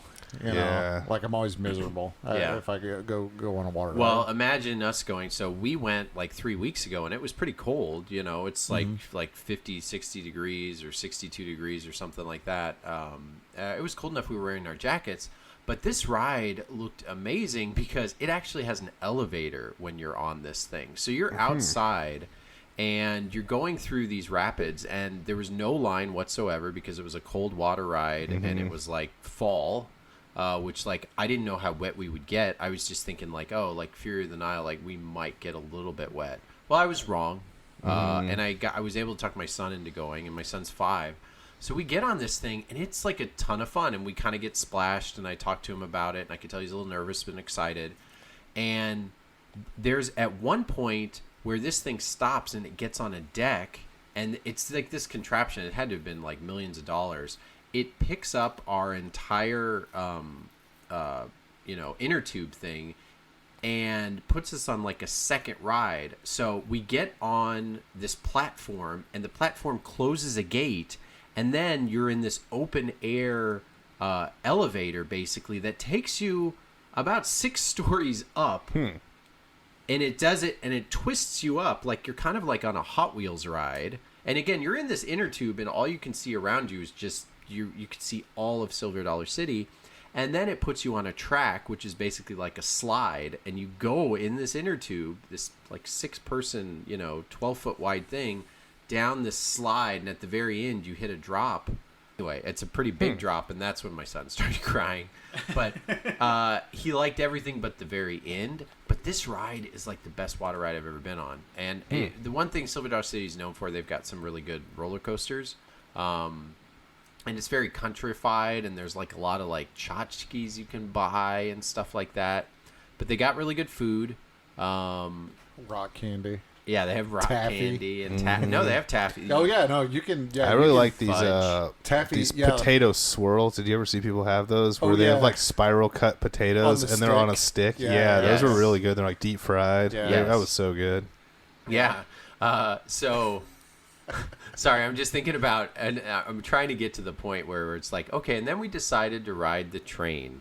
The safest ride. The safest ride in the park. So, let's do something low-key, kids. If you want a spoiler alert, just look up Silver Dollar City train on Google right now, and then you'll find out what I'm about to talk about. So my wife and I, like most people, the Silver Dollar City train is kind of a legit train. A lot of times if you're in a park or like a zoo, they have like a fake kind of train. This is like a legit 1880s steam engine from like 1890 or whatever it's stamped on. It's like a legit steam engine with legit cars, and it's kind of a ride that takes you out of the park. Like you go out of the park like a good mile, and you go on this loop track. And part of it is you find these like country bumpkins out there, and they do a skit like they're gonna like take over the train, and it's like a whole thing. First you see them, and then you come around the other side, and this is kind of the Renaissance feel. It's like what's that Shanghai Noon or whatever, the Jackie Chan Owen Wilson movie. Yeah, it's kind of like the beginning of that. Yeah, exactly. It's like they make light of the atrocities of the Wild West, which is like, oh, he got away for another day. And so you see these moonshiners out there. Well, we got to the moonshiners, and so I'll have to say we were sitting on the very back of this train, and this train has 4 passenger cars, I believe. Yeah, 4 passenger cars, and each passenger car has like 12 rows, and it's very wide. It's like 8-10 foot wide. And they tell you before you get on the train, make sure all the kids are not on the left side, they're on the right side, because the left side's kind of open and the right side has like a wall. So my son doesn't like loud noises, and this is a legit train whistle. So most kids, actually, we were sitting kind of in the back, or like young kids, and there was somebody there with like an infant that was 8 days old. Oh, on a train. Yeah. You know, it's a moving thing, but it's, you know, it's got a good track record. It's safe. Do you know where I'm going with this? Pun intended, a good track we are record. literally on the back, and my daughter's like waving to the announcer lady. And how this thing works, it's just like a Disney ride where the announcer lady's like talking the entire time, and she's just like, oh, and this, and then, oh, don't forget to push the button under your seat. Oh, I love to do that because all y'all looked at your seat. Isn't that funny? Okay, now we're gonna, and she just was talking, and my daughter was like waving to her, and you know, we were enjoying it. Well, we get about halfway through, and all of a sudden there's this loud noise, and I see this vibration in the car in front of me, and then, you know, it felt like, my wife goes on to tell later, she's like, it was so surreal, I didn't know what I was looking at when it happened, and I agree. And I knew something was wrong because the lady behind me, the announcer conductor lady, she shut up. She stopped talking. and as soon as she did that, I was like, okay. And so we heard this loud crash, this loud bang, and something didn't feel right, and everybody looked at each other. And then all of a sudden, I see the cars toppling over, and we derailed. Of the 4 passenger cars, me and my family were in the only one that did not topple over. Lucky.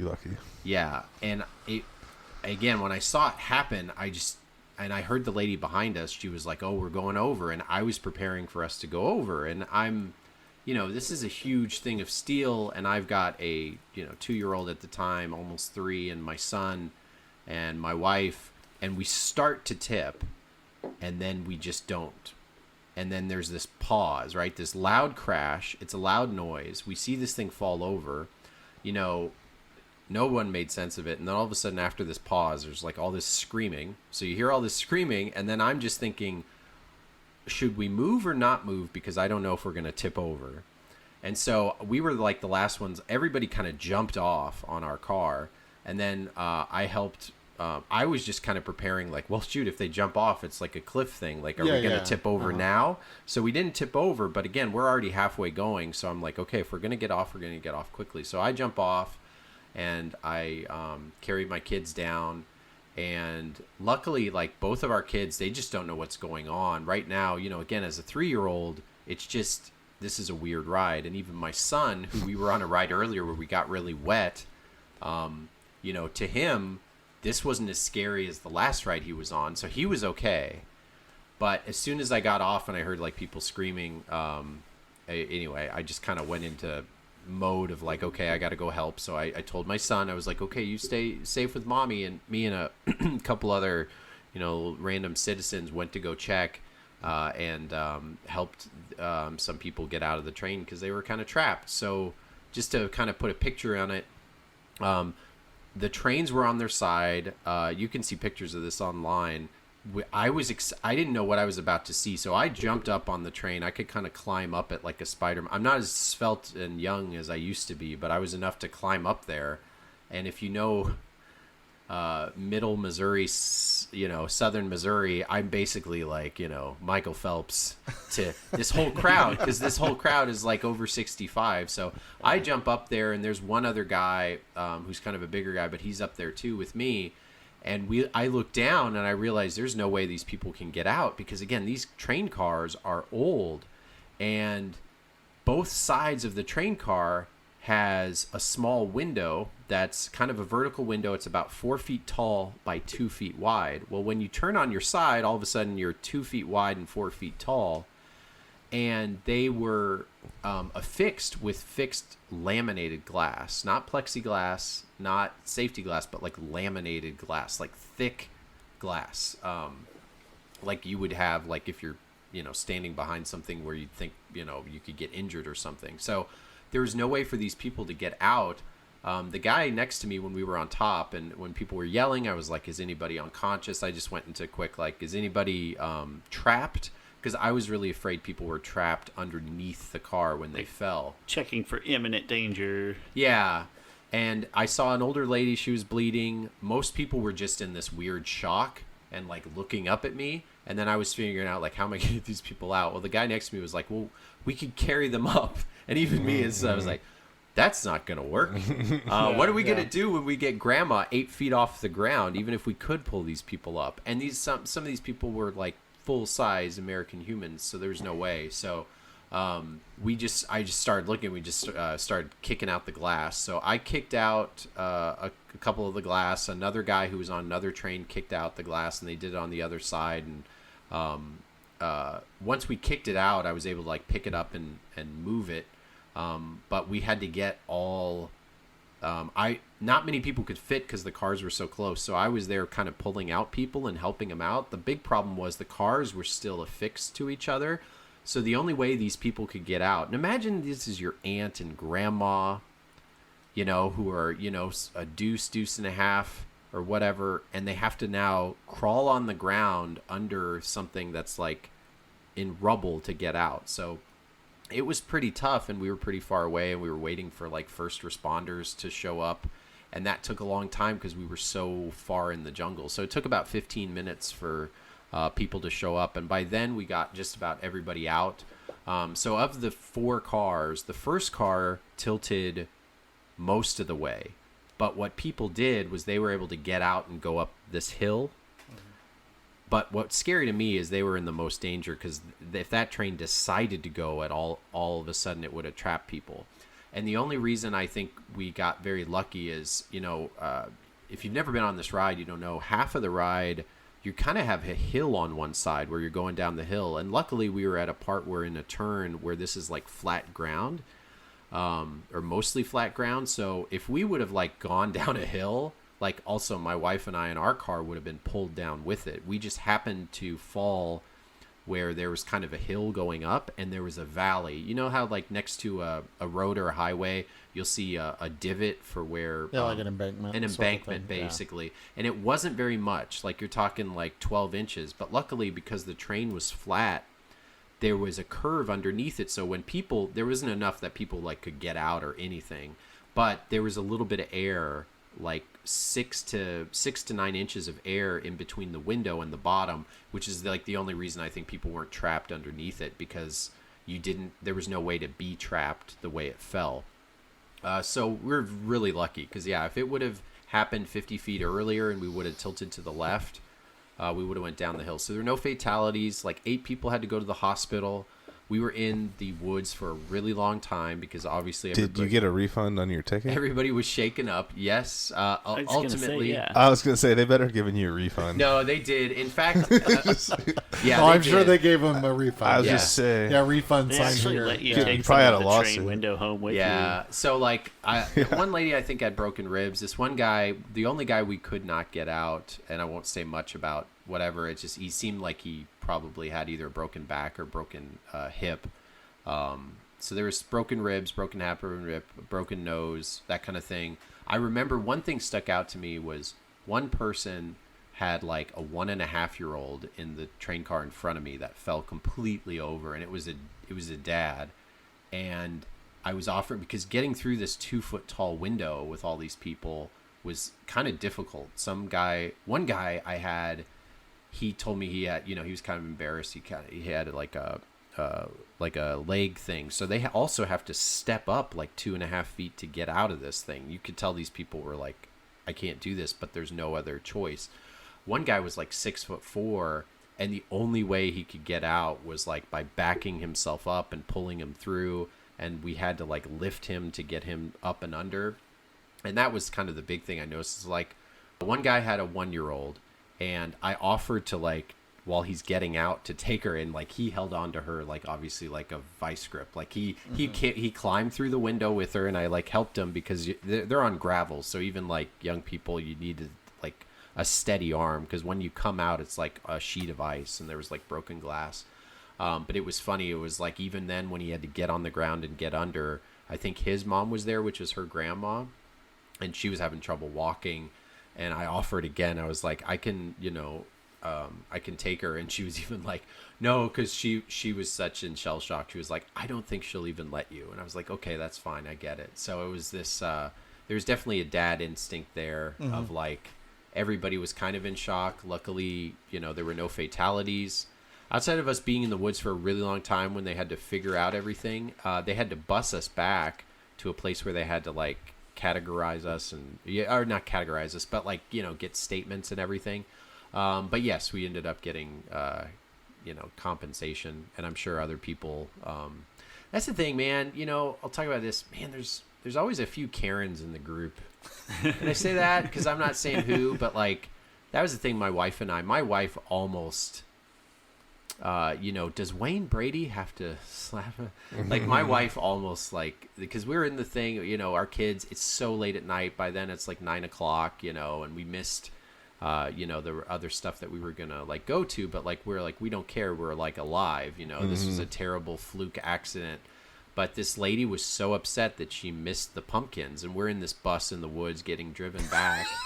And this guy comes up. I was there a year ago, and I remember how big a deal the pumpkins were. Yes, the pumpkins. I know exactly what you're talking about. So evidently there's like 50,000 pumpkins that Silver Dollar City does, and people, I guess, drive. Yeah, they carve them. Yeah, yes. It was like this whole thing. Yeah. And this lady with her two. So we were on the bus, and we were the second one on the second bus, and each bus took like forever to get us back. And I just was like, okay, I'm getting on the bus. I pulled people out of a window. I'm kind of done taking one for the team or whatever. I get to be on the second bus with my little kids.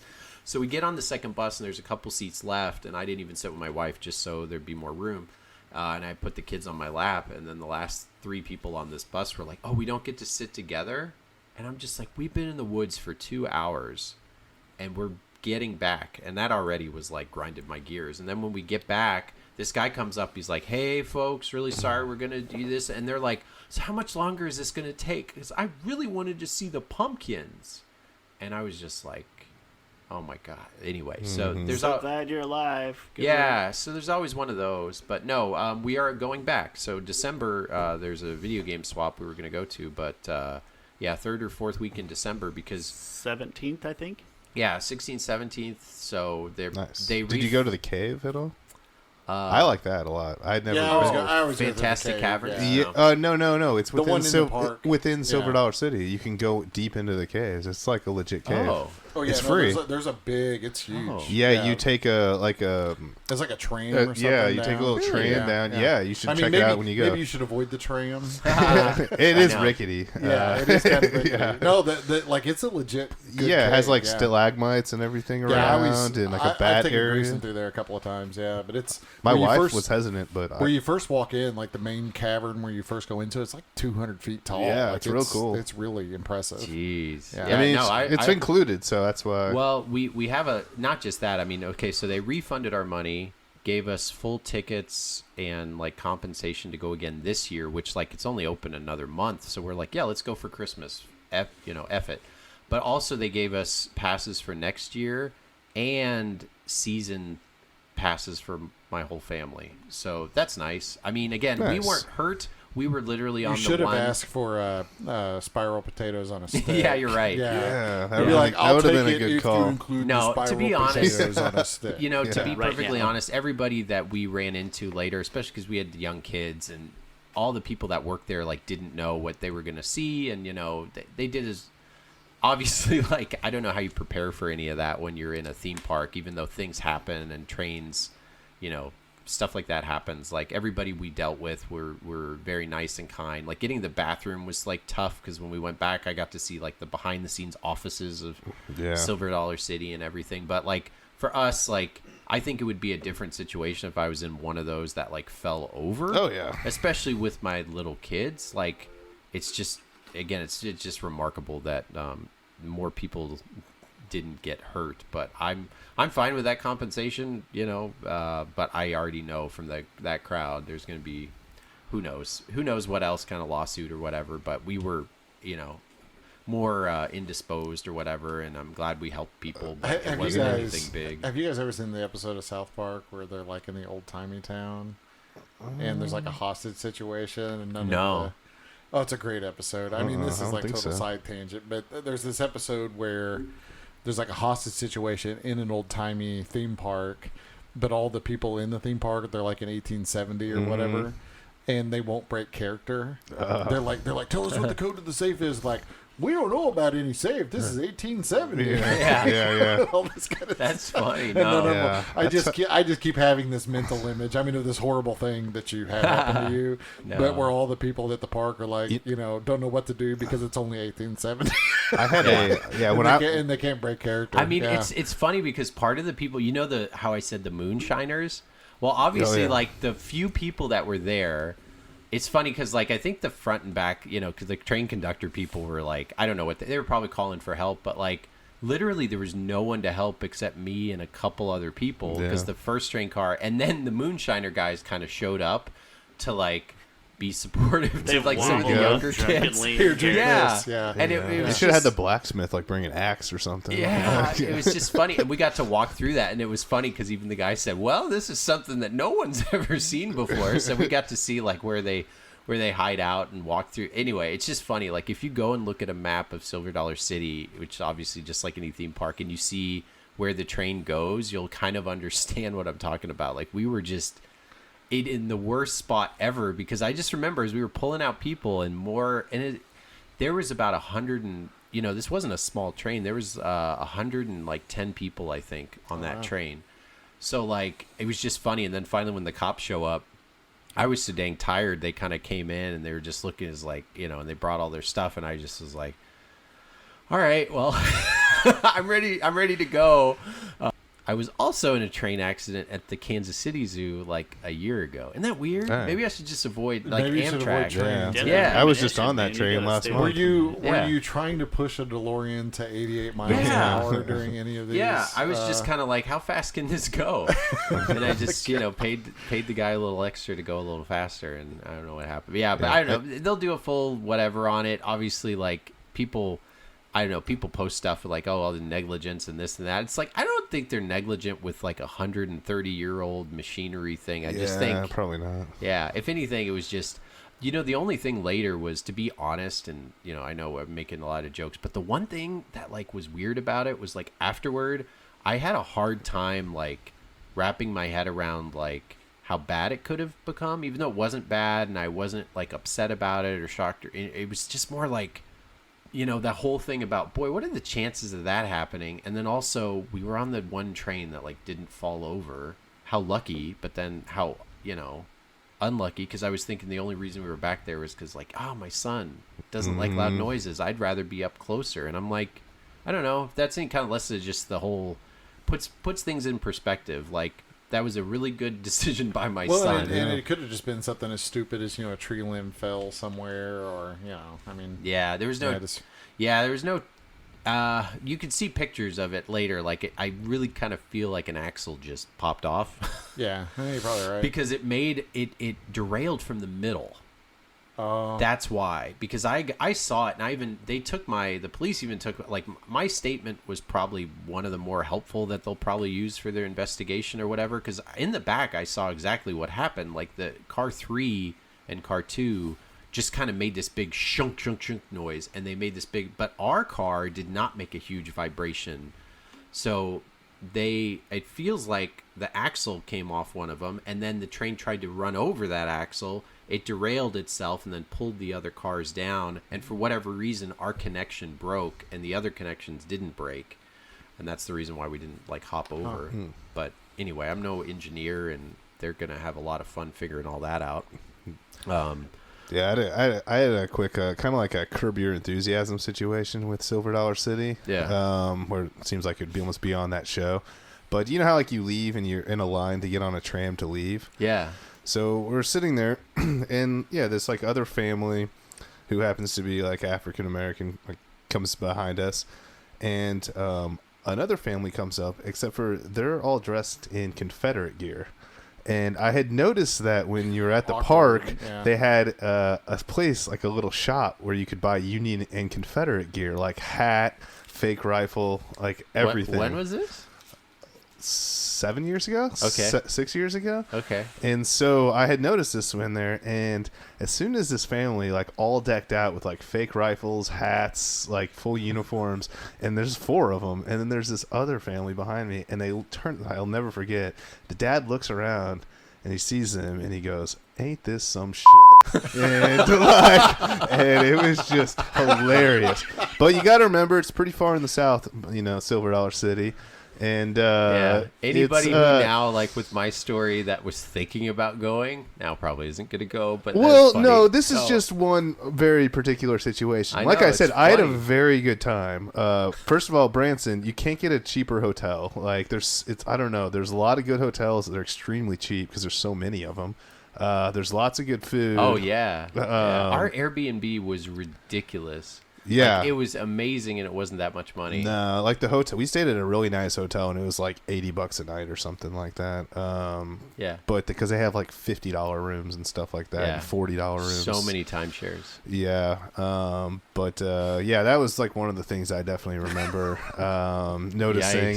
Yikes. But no, I mean they go like really 1800s at that place. They do, like where they have like I said, I watched a guy like make a sword, and I was sitting there for like 15 minutes while I was eating, watching a guy make a sword, and you can just see all kinds of crazy stuff. Yeah. Silver Dollar City's something else. The whole city of Branson is just odd. I mean, they had that big duck catastrophe. And I was on the ducks. Yeah. I don't know if I told you that or not, but before the duck accident, for those that don't know, there are these amphibious vehicles, and one of them sank a few summers ago. Yeah. Killed like 30 people or something. I was on the ducks like the week before that happened. Ah, dang. Did you, like, kick a hole in it or something? Well, I mean, they took it out there during a storm, which is why it sank, from my understanding. Yeah, I mean, it wasn't good weather. Storming the day that I was out there, and I would not have... Because they set really low in the water. Yeah. Like, that was one of my best memories was riding the But ducks. yeah, it's kind of a thing. Like, you go to Branson, like, one of the main attractions was these amphibious vehicles that go out on Table Rock Lake. Yep. And they're kind of these World War II era amphibious vehicles, and they do like a tour, and all this stuff. You drive through, and then you drive in the water. It's crazy. Yeah, you just drive down this road, and then all of a sudden you're in the lake, and you're still in the thing.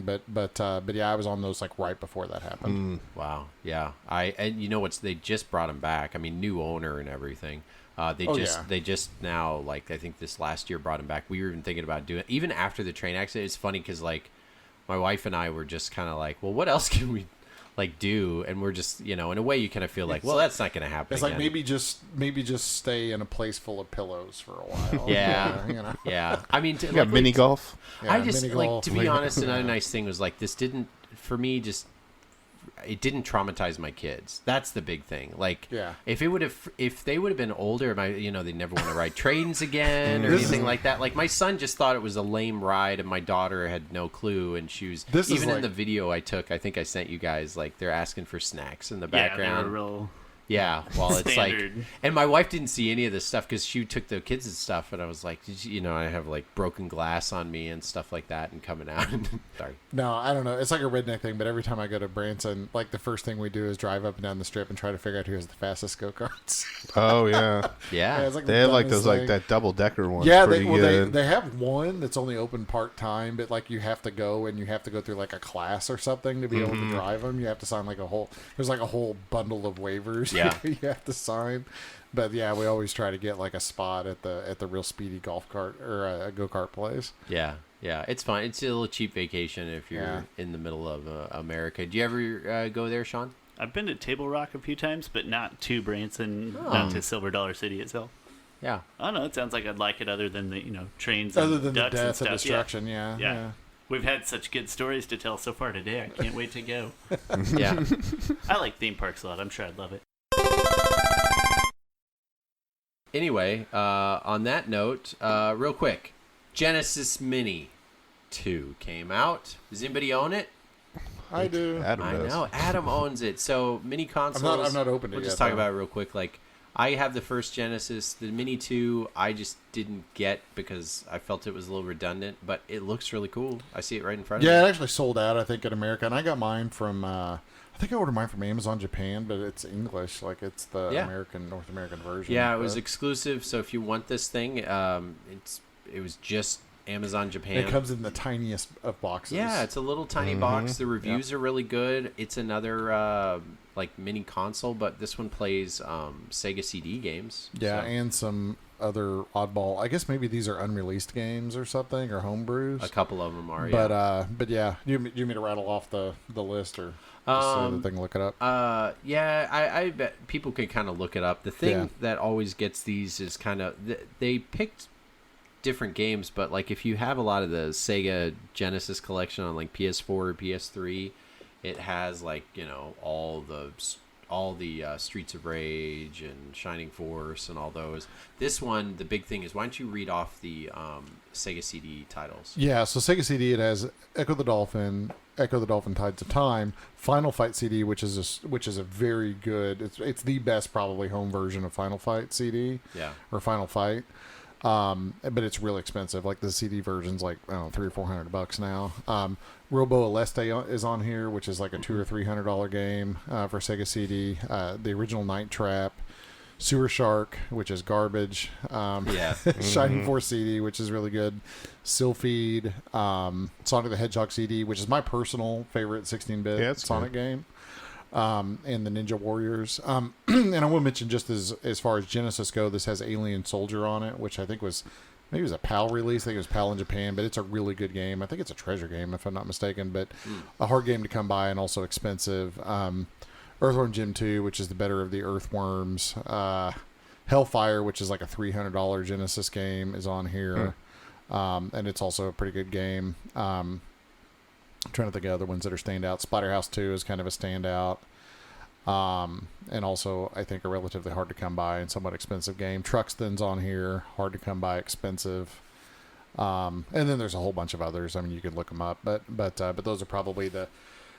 as far as single games go, if you went and bought any one of those games, they'd be several times more expensive than the mini console itself. So, not a bad purchase. I'm waiting for a little bit of a price drop. I've missed a couple of these mini consoles. I like them. I just want to get them all set up.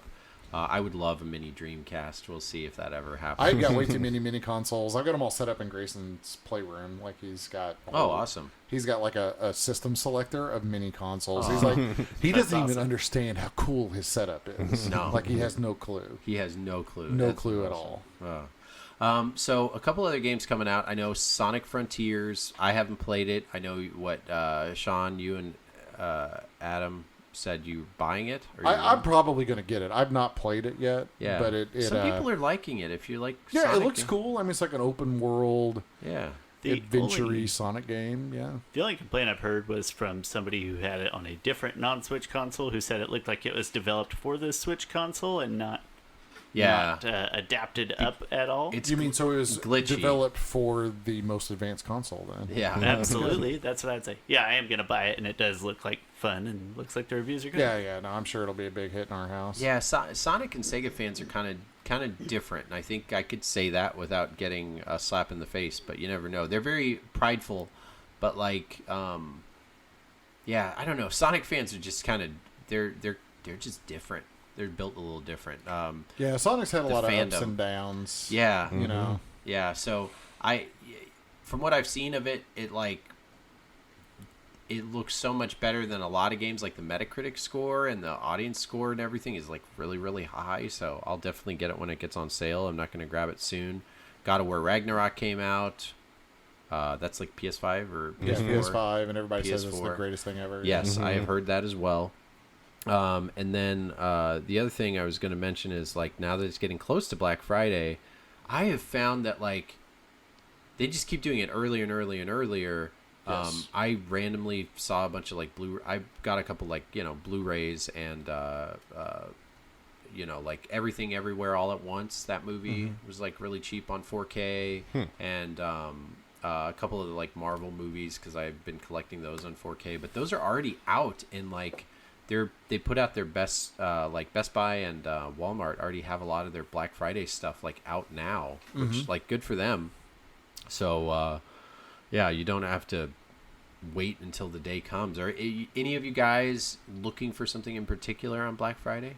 I'd love not Black Friday, like leaving the house the day, but my birthday is November 19th.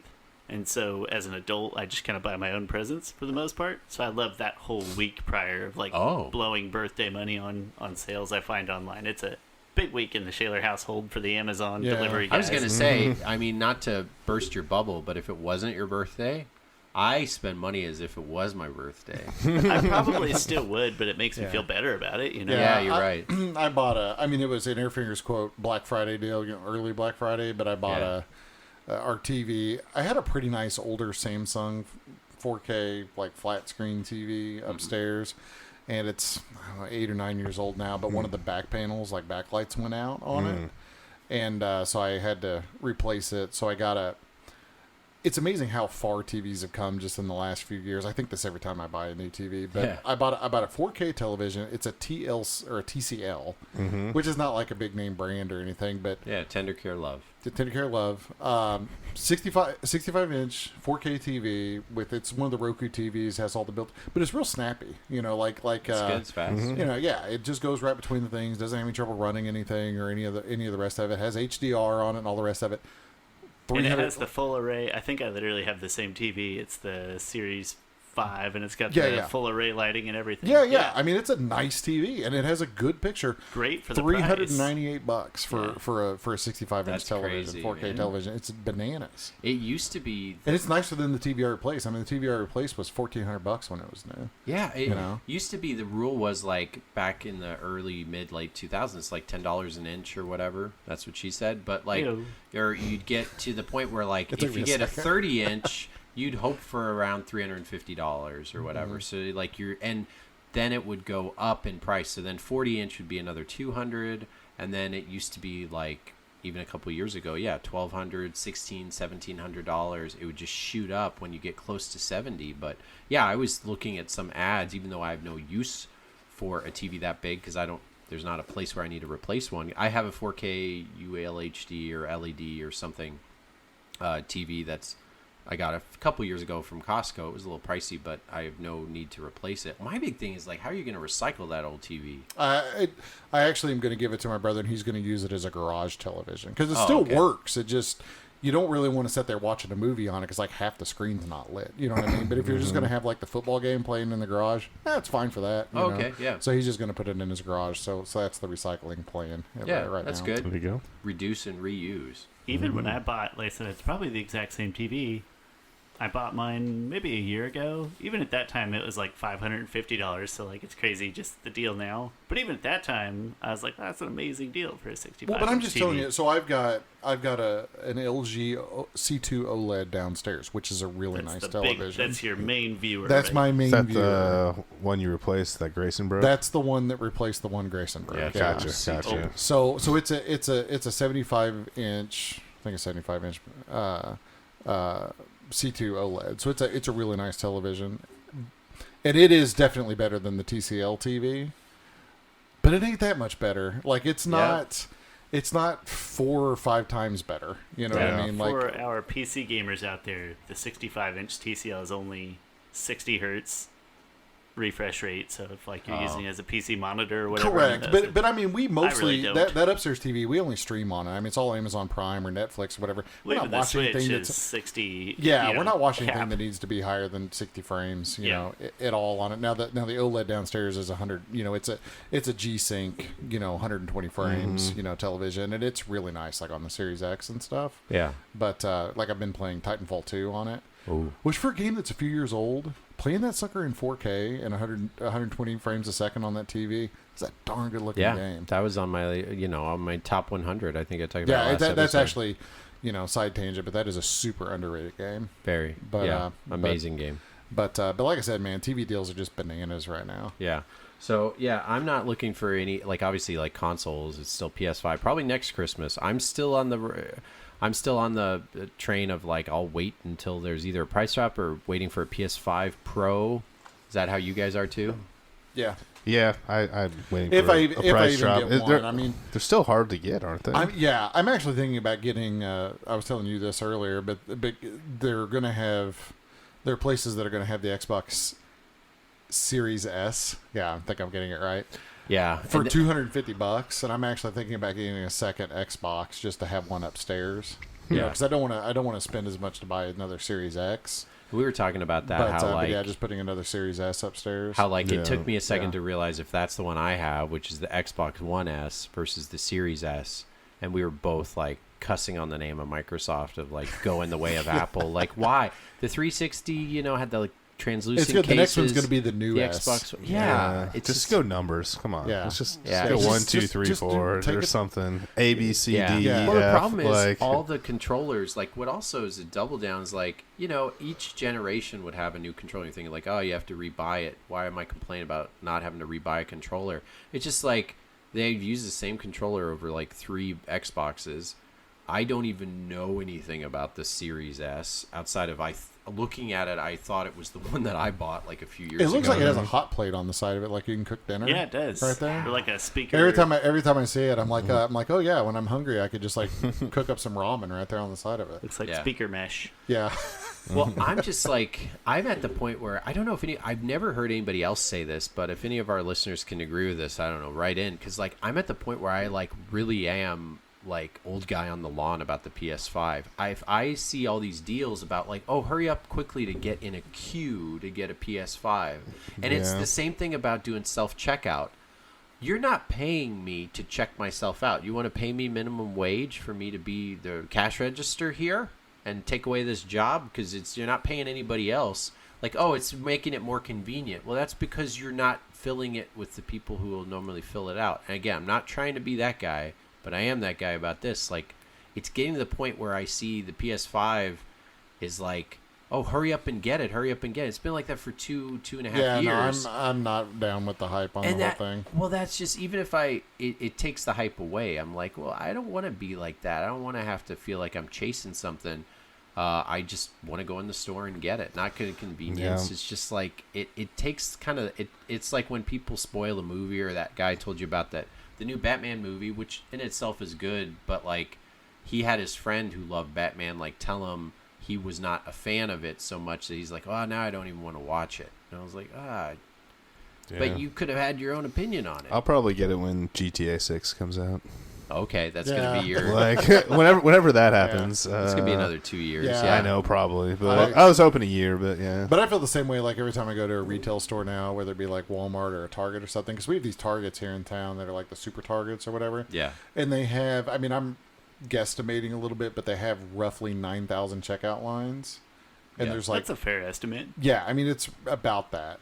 But they have one that's open. Yeah. Like one. And it has the slowest human being that's ever been born running it. Again, I'm just like, self-checkout again. I know it's weird, but like they should make I personally like it. Yeah, you like it, but like you're doing the work.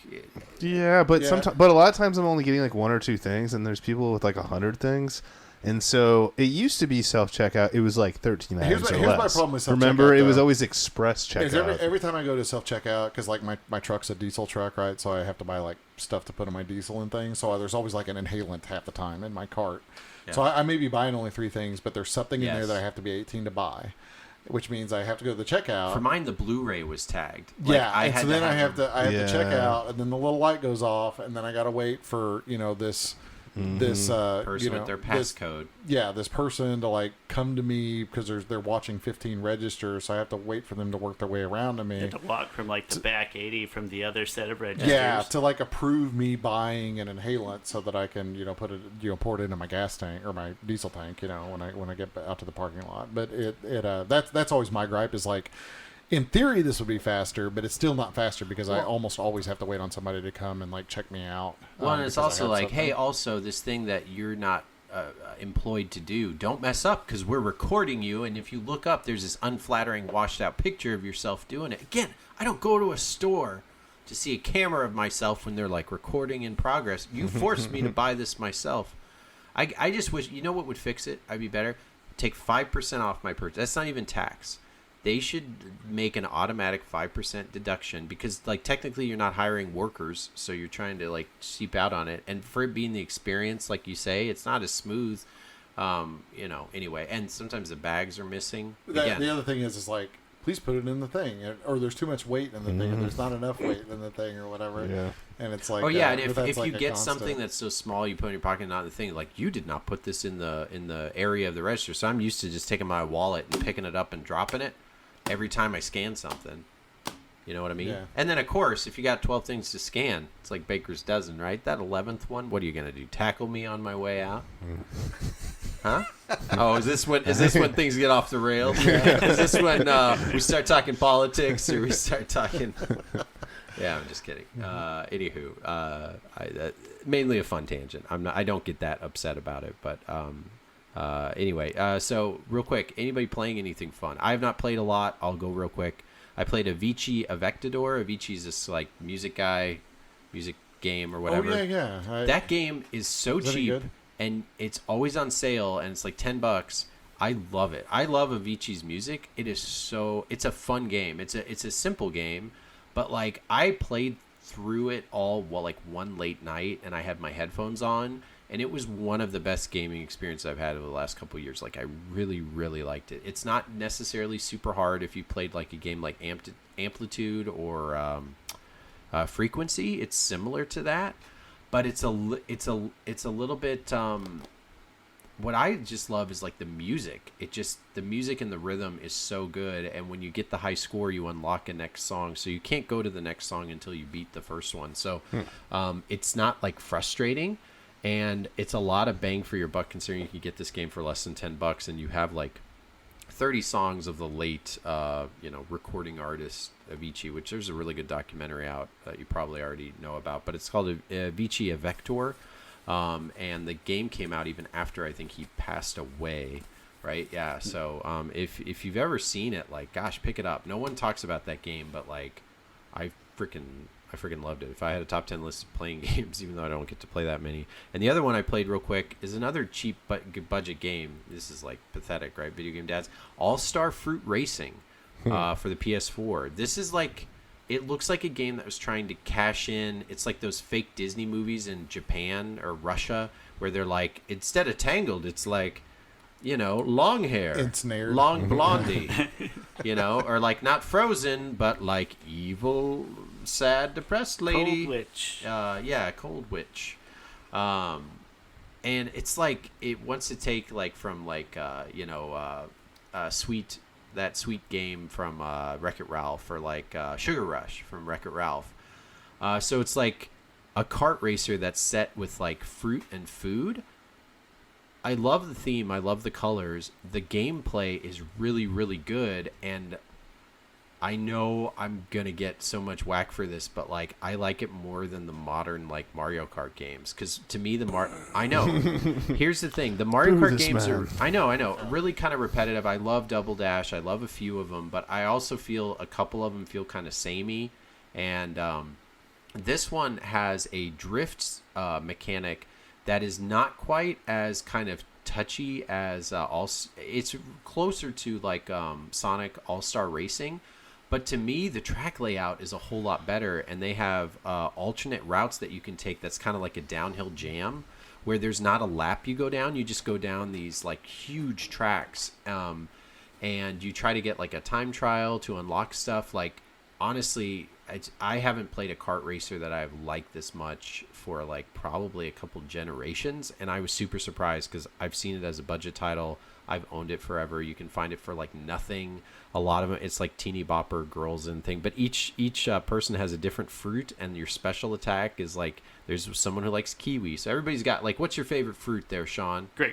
Grape. There's a grape person, and they do like a grape bomb, and it's awesome. But the tracks are like different. Like crap budget game out of this, and I seriously like playing it more than Mario Kart. I don't know how I'm saying that, but it's the truth. I went and grabbed it after you recommended it last time. Oh, I grabbed okay. it on the Switch. So let's see what you think. And I like all the mechanics that you described. The Switch, the frame rate is bad, and there's a lot of pop-in. So I'm going to say it's not good on the Switch for optimization reasons. Shoot, yeah, but because all on the things, PS4 it looks so good. All the Can things you you refund, described, Sean? That's true.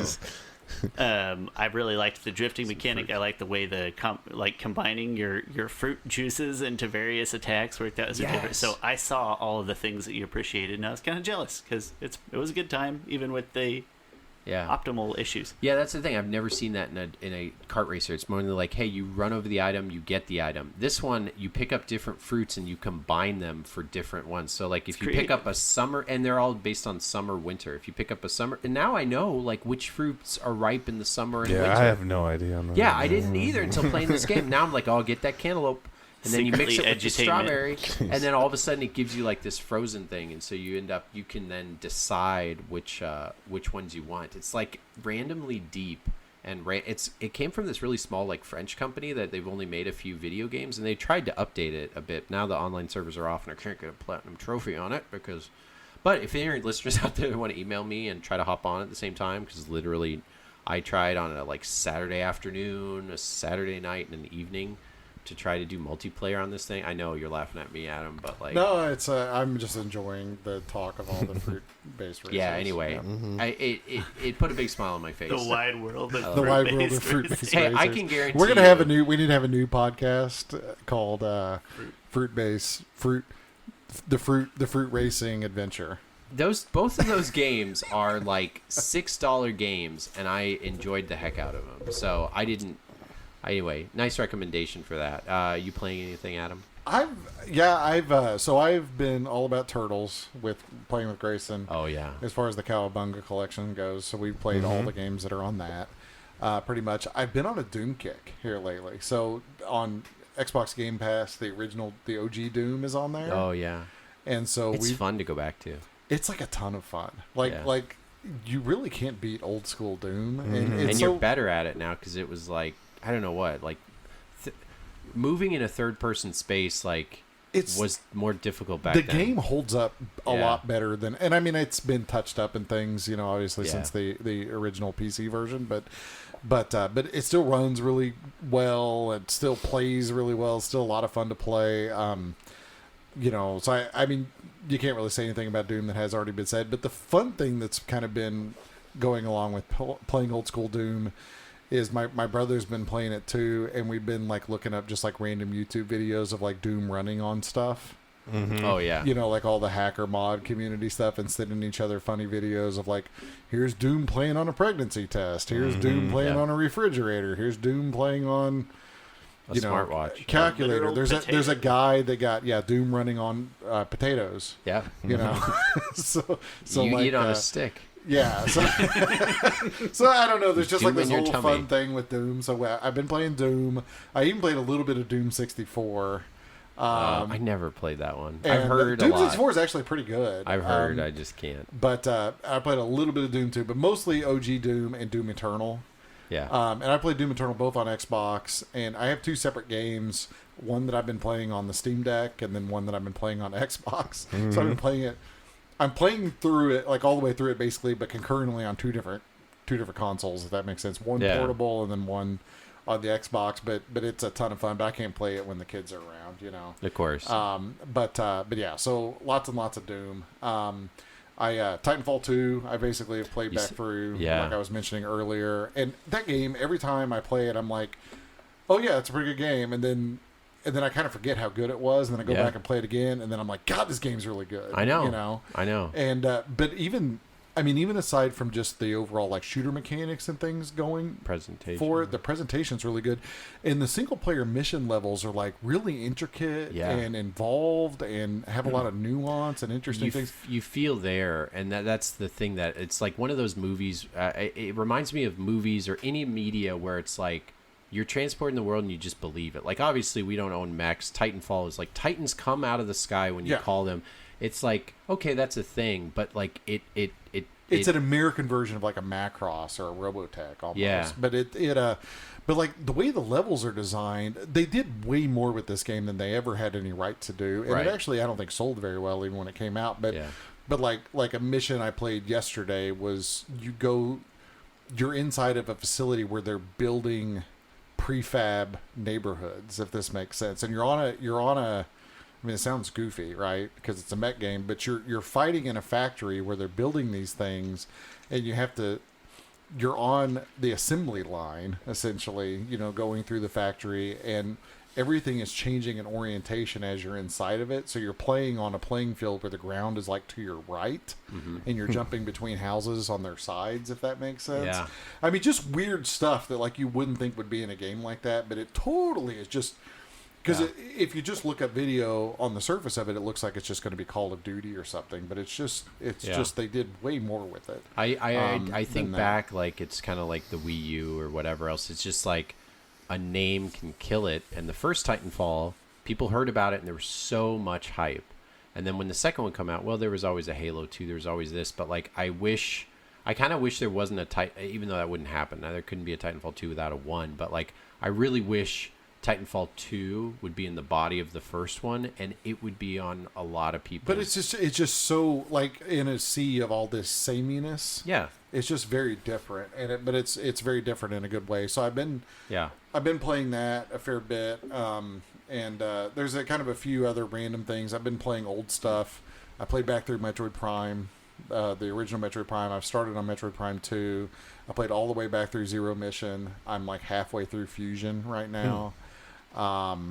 And I've just been playing like, random old stuff. Yeah, good. In general, I played a lot. I played almost all the way back through Donkey Kong Country 2 and Donkey Kong Country 1. Wow. Mario World, and then kind of I'm like a few hours back into Wind Waker at this point too. Oh wow! So, on which console? GameCube. Okay, all right. Sean, you played anything? I've been playing WoW Classic with my friends, so kind of reliving some college years there. Oh. And then Turning up the nerd on the Nerd Podcast. Good for you. Absolutely. It makes me feel awful though, because like it's digital, which is sort of anti my normal process. It's Activision Blizzard, who might be the real devil, and it's a subscription service. So like those are like three very anti-Sean things. But it's back in the day, back when the original like Grand Theft Auto came out or whatever, it was like that and Grand Theft Auto 4, I believe, right? The first World of Warcraft, or the World of Warcraft started to come out, right? Something like that. Yeah. Well, it's been around. I mean, it's the Warcraft first Grand Classic's Theft been Auto, around since maybe I'm always 05. Yeah, World of Warcraft's been around a while, man. Because I lost my brothers for various years Grand Theft Auto came out in the 90s. related to it. No. Well, I'm he's at saying Grand Theft Auto 3, Grand Theft Auto 4. Oh, Yeah, that kind of 4. stuff. Oh, yeah. I'm pretty sure Grand That Theft was Auto like when I was in yeah. college, like in 04 or Yeah, that's what I'm something saying. like That's that. when 03. That's Yeah, when it would have been around Yeah, that yeah. time. Yeah. World of Warcraft came out. I just remember they were both looking for Yeah. Game of the Year, and they both came out within like a month of each, I think. Yeah, that's probably about right. I love the gameplay loop, and it's cool to hang out with those friends, especially with modern conveniences like Discord. And then I was craving like a football game on the Switch. It's football season. I love football. And there's no good football games on the Switch. There's like some super cheap digital ones that are fine. And then Mutant Football League, not Mutant League Football, Mutant Football League. Yeah. And it's not good. But then my wife took the Switch to play Splatoon, so then I pulled out NFL 2K5 on the PS2, and that's been a lot of fun. Yeah. It's a very nostalgic month. Nice. You're playing that. Yeah, I still have it on Xbox. I just love that game. Just a tremendous sports game for like its historical value and actual gameplay. We should. To The this fact day. that you play it, we should play that. That'd be fun. Yeah. Yeah, we We'll should pull There that should be a out. Kickstarter to rehash the NFL 2K They series. tried because man. remember they did 2K8, and they Yeah. brought back the whatever without the NFL license. It's just Yeah, all and that they just use NFL licensing individual- stuff has just killed everything. I know. 2K8 was very mediocre, but I liked the idea that they tried to use like legacy player, Right. like individual likenesses or whatever you kind want of to like call NFL that. Blitz, but they ended up having the NFL. I think license. they should make one that's like a parody or whatever, or it's actually a realistic simulation, but all the names are like Just mix it up you know and jumble it. like Strom, Fady or something. Yeah, Patrick Mahomes and stuff Patrick like that. Mahomes. Yeah. I do want a sim, right? I Yeah. like arcade ones, but sometimes just to like lose my brain on a Sunday, I want to play a football Yeah. sim. The Missouri City. Exactly.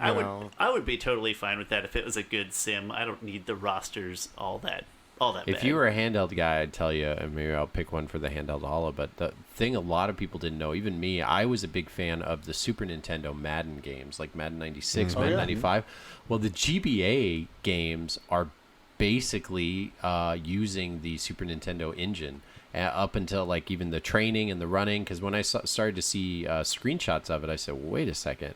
And at one point in handheld, they tried to get like, the same perspective as the modern PS2, PS3 or whatever. But no, they didn't look good. But if you get like GBA Madden 2002 and 3 and 4, they're based off of the hardware of the Genesis and the Super Nintendo. So it's like having the Super Nintendo or Genesis with the updated rosters plus a couple extra little tweaks. We need to start playing the ROM hacks of Tecmo Bowl. Yeah. Oh yeah. Where they update everything every year, because that's like a whole thing. They still have a tournament every year in Wisconsin somewhere. It's like a whole thing. There's like a whole development community around it. They update it every year. My favorite portable Madden is the PSPs. Those looked great. Those Maddens coming down from the PS2. So I think Madden 08 was my most played on the PSP. Oh wow! And you only have one analog stick. Yeah, it takes a little while to get used to, but you adapt. Yeah. All right, Michael, what have you been playing? Anything? I haven't personally been playing a ton. I've just been working a lot. But I did have my 4-year-old wanted to play a Sonic game. Oh. Unfortunately, all the Sonic games are too difficult for him, and he got really frustrated.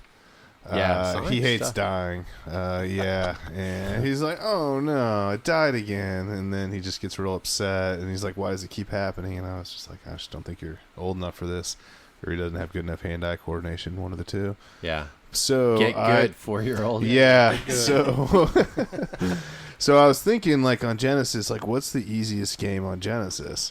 And any guesses on what I came up with? Cool Spot. That's not bad, but it's Streets of Rage. No, he'd get destroyed in that. Yeah. Easiest on Genesis, and it's what genre? I don't even know what this is called, but it's Echo the Dolphin. Okay. Oh yeah. So you just swim around, collect stuff. Yep. Very easy for him. He actually enjoyed it a lot. He just called. Jump out of the water every once He in a just while. called. Aliens or whatever. Yeah, he just called. We only played for 30 minutes or was like, whatever. that's a We played spoiler alert. we played multiple times for 30 minutes. But yeah, no, he just likes playing the dolphin game now. So that's what he calls That's it. do you couple things. So when I was a kid, loved it for that same reason. Yeah, and a well, lot I had of people, great graphics too back in the day. Yeah, and a lot of people now today, it's really funny. No one understands that game at all. Even reviewers are like, this is so dumb. It's you have to go back to that time. Yeah. There was no game like it. Yep, it was it's very kind different. of ethereal, and as far as graphics, you didn't have anything that was underwater and mysterious, and But a lot of games were really hard, and this made it just more of a fun, easier game. What about there was Echo Tides Time, Echo Junior. I think you would love. Yeah, I don't have that. You should. I don't think so. Wii. Maybe I do. I don't know. Echo Junior is the most expensive game, but you can ROM hack it. But Echo Junior is meant for kids, and it's good. Yeah, you should boot up a Wii and get Endless Ocean. Okay, yeah, that would be good. Something like that. Yeah, because I actually, when Grayson was think about I that have. age, That's kind of expensive, isn't it? I don't know. No, I actually think just so. got mine from Benjamin not too long ago. Yeah, Okay. I had Grayson play that when he was I younger. don't think I and it's have just it. it's just, or Abzu would be an easy one if you got a PS4, or but Abzu ABZU. Because you just dive and you just look at fish, and I mean there's a progression in it, but but you could totally just screw around and just look at stuff. Yeah. And because I had Grayson play both those games, and he liked them a lot because it was just oh, I get to swim and there's all this colorful Yeah, he just stuff hates going on. dying over and over and starting over. Yeah, but both of them are kind of like swimming simulators, Yeah. for lack of a better term. But yeah, Abzu. Another game that's good for kids that are young is I think maybe it's the same people that made Abzu, but Journey. Journey, yeah, that's one of the first okay. games I ever had Grayson play. That's linear, that has a beginning and an end. Because I could play through the whole game in 3 hours, and you really can't die. Yeah. And you just play through it. So Yeah, I did for PS4. The only thing I kind of got Sebastian into was the Paw Patrol game. But then when we tried to play that, sorry, I just have to say it, the dumb Ryan, Ryan TV, Ryan's yeah, Toys. we have that game too. So we have that kart racing game, but Sebastian's he can't quite control it, and he'll get frustrated with that one. And it's it's funny, Echo is better than that new game. Yeah. Well, and they're not trying to complete it, right? Which is probably, if you're a critic looking at Echo and you're this is kind of cryptic and weird, but if you're a kid swimming around not dying, it's perfect. Well, the thing Journey, I think, was kind of important for Grayson, though, because I remember when he beat it. I think that may be the first game he ever beat, Airfinger's Boat, because he was so excited. He's like, "Oh, I beat the game, Dad! I beat the game!" And he started over. Yeah, he couldn't wait to tell me that he beat the game, and it's kind of well, that's kind of what happens every time you play it, kind of thing. But he didn't know that, He just knows he beat a game. Yeah. So that was That's kind an of a big awesome first game to beat, man. And it's not easy because there's some parts where if you don't hide, you get... Oh, yeah. And there were a couple of parts where I helped him, but 90% of that game, a 3 or 4 year old can play through. Yeah. But I mean, they're not going to get all the artistic kind of stuff that it's trying to convey. But But it's got nice orchestra music. It's kind of I have it. There's a little bit of mystery to it. You know, By Austin Wintory. That's one of my favorite soundtracks in all of video games. Listen to that. Austin Wintory, ODT, ODST, what do you say? OST? Yeah, something like that. OST, original soundtrack. Original soundtrack, OST of Journey. It's like, so my wife came in from the other room, and her radar doesn't go off for anything video game related, and she like, what is this epic music? And it was like I was playing the soundtrack to that while we were playing. All right, well, moving on. All right, it's time for our Pop 100. Hey, let's go. How about this? I'm going to say pop, and then each of you say pop after me and just pick a pitch, okay? All right, Mo. Pop. Pop. Pop. Pop. Pop. And then you hold it. Let's do it. Pop. Pop. Yeah. We got the barbershop quartet. A barbershop quartet from like Beetlejuice. You came in with actually we were doing it was kind of a major chord, and you came in with some weird like deep bass. Tibetan. Yeah. No, it was like a Tibetan minor fifth or something, but it was funny. I liked it. That's what I was going for. On purpose. That's what he was thinking. Yeah. It was. That's exactly what I was going for. If there's one thing I know about Michael, it was. I think it was a tritone, and no one knows what I'm talking about. Okay. No.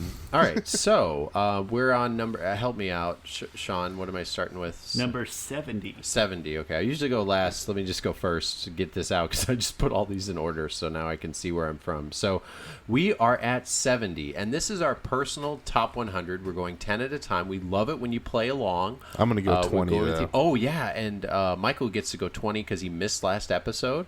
So he's got a nice big list going here. So these are our, favorite games of all time. On that PlayStation podcast, I told him how much fun we have doing this and how I initially thought this wasn't fun to do. But like putting a top 100 list sounded arduous, but it was one of the funnest, like what I thought would be busy work tasks I have done in my adult life. Really. It goes up there with being a father in general. Sorry, just kidding. Being a dad, top 100, same tier. So anyway, it's our personal list. This covers anything. It could be handhelds, it could be arcade games, it could be drug wars, as we heard in the first episode. This is just calculator games. Yeah, and we love and we shout out your list too, and so we love you guys playing along. All right, so 70. I have Guitaru Man for the PS2. Love this game. You guys played it? No, never even heard of it. It's a music rhythm game with some of the best music. All you do, it's very simple. It's just like a 2-button game. You move your little thumbstick in whatever circle cylinder and hit on the beats. But like the music is so good, and it's such an epic, quirky game. It's as quirky as Katamari Damacy, but imagine Katamari Damacy being kind of like a rhythm game and having like a through storyline, but being that quirky. That's Guitaru Man. Great game. You can get it on the PSP. It's a lot cheaper than the PS2 version if you're looking for it. Number 69, I have Stuntman for the PS2. This might be a little surprising to pick, but I loved this game. Yeah, there's a lot of ragdolling in that game. What do you mean? Isn't that the one where... Oh, no, that's Flat Out. Oh, Flat Out. Never mind. Sorry. No. That's okay. Flat Out's a great game, too. I love that series.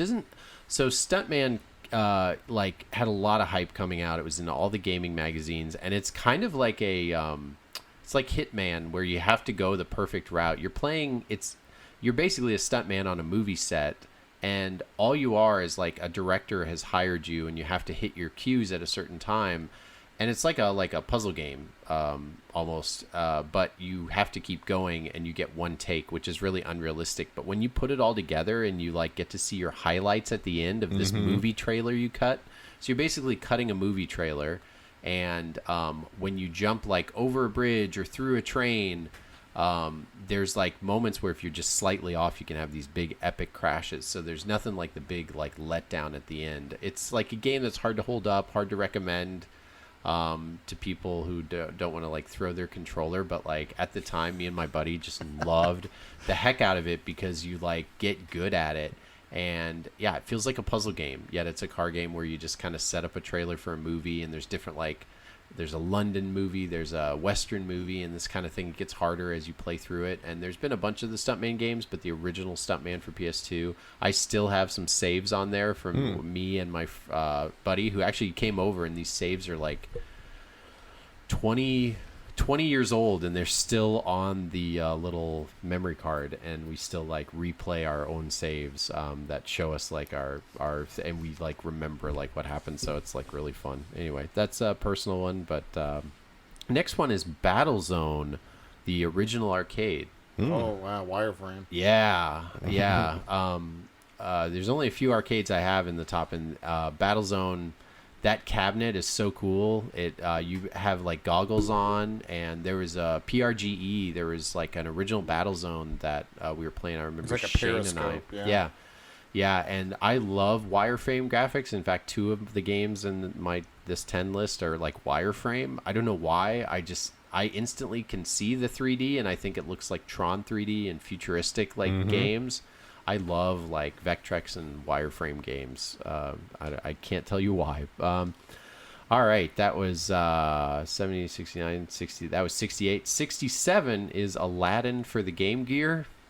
I know people would like the other Aladdin game a lot, but this is the one I played because this is the one I had, and it's a very well done game. Doesn't follow the Genesis version, but is a lot of fun, and one of the first games that I beat all the way through. But Aladdin for the Game Gear is like one of those like awesome Disney games that they made in that generation. Yeah, rotoscoped.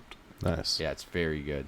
Next one is NBA 2K11. Okay. They made a lot of NBA 2K games. 2K11 was the one where they brought back Michael Jordan, and they just did this so well. They brought back Michael Jordan like 3 times to be on the cover since then, but this one was done so well. It felt like they were like, pulling out all the stops, and they have like classic games where you can relive some of his best shots. Did they make it where he could like walk from half court and not get called? And not get called? Yeah, the LeBron He can stretch his expansion. arm out from half court. Yeah. Anyway, it still looks good to this day, and like it is a ton of fun, and I thought they got the gameplay really well done. And I've tried to play a few of the recent NBA 2K games. I think it's just gotten too weird and commercially and like TikTok-y, and it's kind of bizarre now. But this one, like, I just think like paid such homage to like Michael Jordan. Especially when I was a kid, I couldn't play as Michael Jordan because a lot of the games didn't have his license in it. So it like felt so good. Love that one. 79, 68, 76, that was 65. 64, Seaman for the Dreamcast. Yeah. I knew that was going to be on here somewhere. I love that game. Can't believe it wasn't number 69. Yeah, I missed out on that one, didn't I? They do. Seaman asks about that stuff. Anyway, if It asked the hard questions. if you know, you know. I have played through this a lot of times. I'll set the clock, and he talks to you and says weird stuff. He has a microphone. I don't know why this game came out. It shouldn't have come out. Feels like so many other games don't get translated here, and I like Seaman. I think it's awesome. It's a weird game, but I love weird games. 64 is Blades of Steel for the Game Boy. This is one where the NES version was really great, but this Game Boy version plays amazingly well. The graphics are great, and I would play this over and over and try to win the championship. Blades of Steel for the original Game Boy in my top 100. Number 62, so I've got 2 left. Number 62, Assassin's Creed Brotherhood. This is my like second favorite Assassin's Creed game. I know it's in the 60s, but like, boy, so much fun. You got either of you played it? No.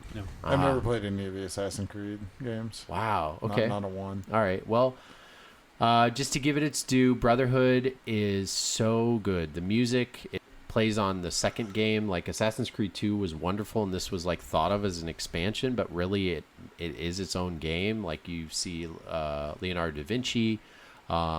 You kind of continue the story. It builds on your the collecting and the like epic, like it has caves in this one. It's really good. Holds up today. Assassin's Creed Brotherhood is wonderful. If you haven't played an Assassin's Creed game, this is a great one to start on, and you will be hooked. All right, and last one, number 61. Another PS2 game. I have like 3 of them on here. Amplitude for the PS2. Yeah, Amplitude. Love it. Great music game. Check it out. Like a rhythm or? Yeah, it's a music rhythm game. You're on a track, and you have to make the music tracks as you go. So you basically have a spaceship that shoots things on the beat, and you're making tracks and scooting over. And Frequency was the first game in this like series. You know, they've made a few of them, and like Rock Band Blitz and all these others have kind of like copied it. The Avicii Vector is like basically an Amplitude game. But Frequency was I think Arrow is kind of a newer game that's somewhat similar. Yeah. But yeah, I haven't played that one. But Frequency was the first one, and it was fine, but a little simplistic. This one, like, took it to level 10, and I remember in college, me and my roommate, and he was a piano player.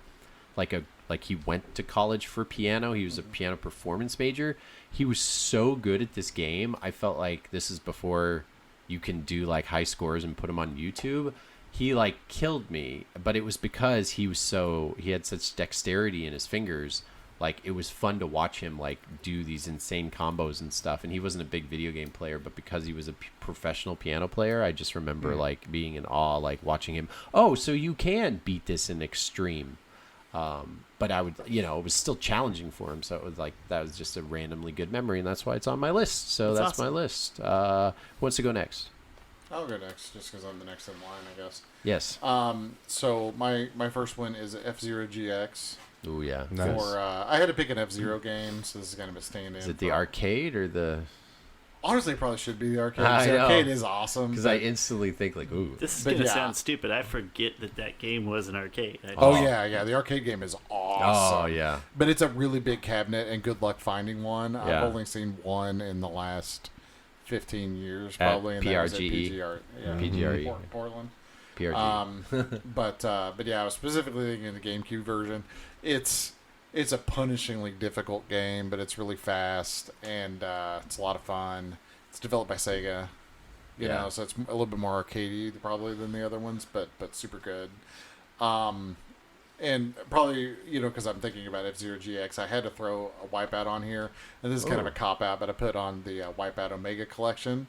And I know it has multiple Wipeout games on it, but my that's VR, right? Yeah, my justification is it's VR, and these aren't just like it's not a compilation; it's a remake. Yeah. All the games, so it has Wipeout Fury, HD and HD on it. But all the tracks are completely remade. They all have the same physics. They all have the same sort of ship models. Did you ever play it in the VR? Oh yeah, I did, and it I got super sick. I had to do You have to put the cockpit on. Yes, I had to do the I'm a wimp mode, but it helped. Because you can play it without a cockpit, where it's just you zooming over the track. God, but it's like it's like half a track, and you're like, "Whoa." That sounds awesome. But it is awesome. But if you make it where it looks like you're sitting in the cockpit, Yeah. then it doesn't make you nearly as nauseous. And I because you did the have ultimate a visual reference. I did cockpit plus helmet. So like I had a lot of like I only was looking at like 40% of the view, and it was still awesome. But it runs at like a zillion frames a second. It's like super solid, looks great, controls great, plays great. It is very difficult. I actually think it's probably more difficult than some of the original games that it was based on. And, it's got the VR component. Like it is, and it's cheap too now. You can probably get it for $10, but I mean it's like, money well spent. So my next one is Uncharted 2. Which is a big game for a lot of folks.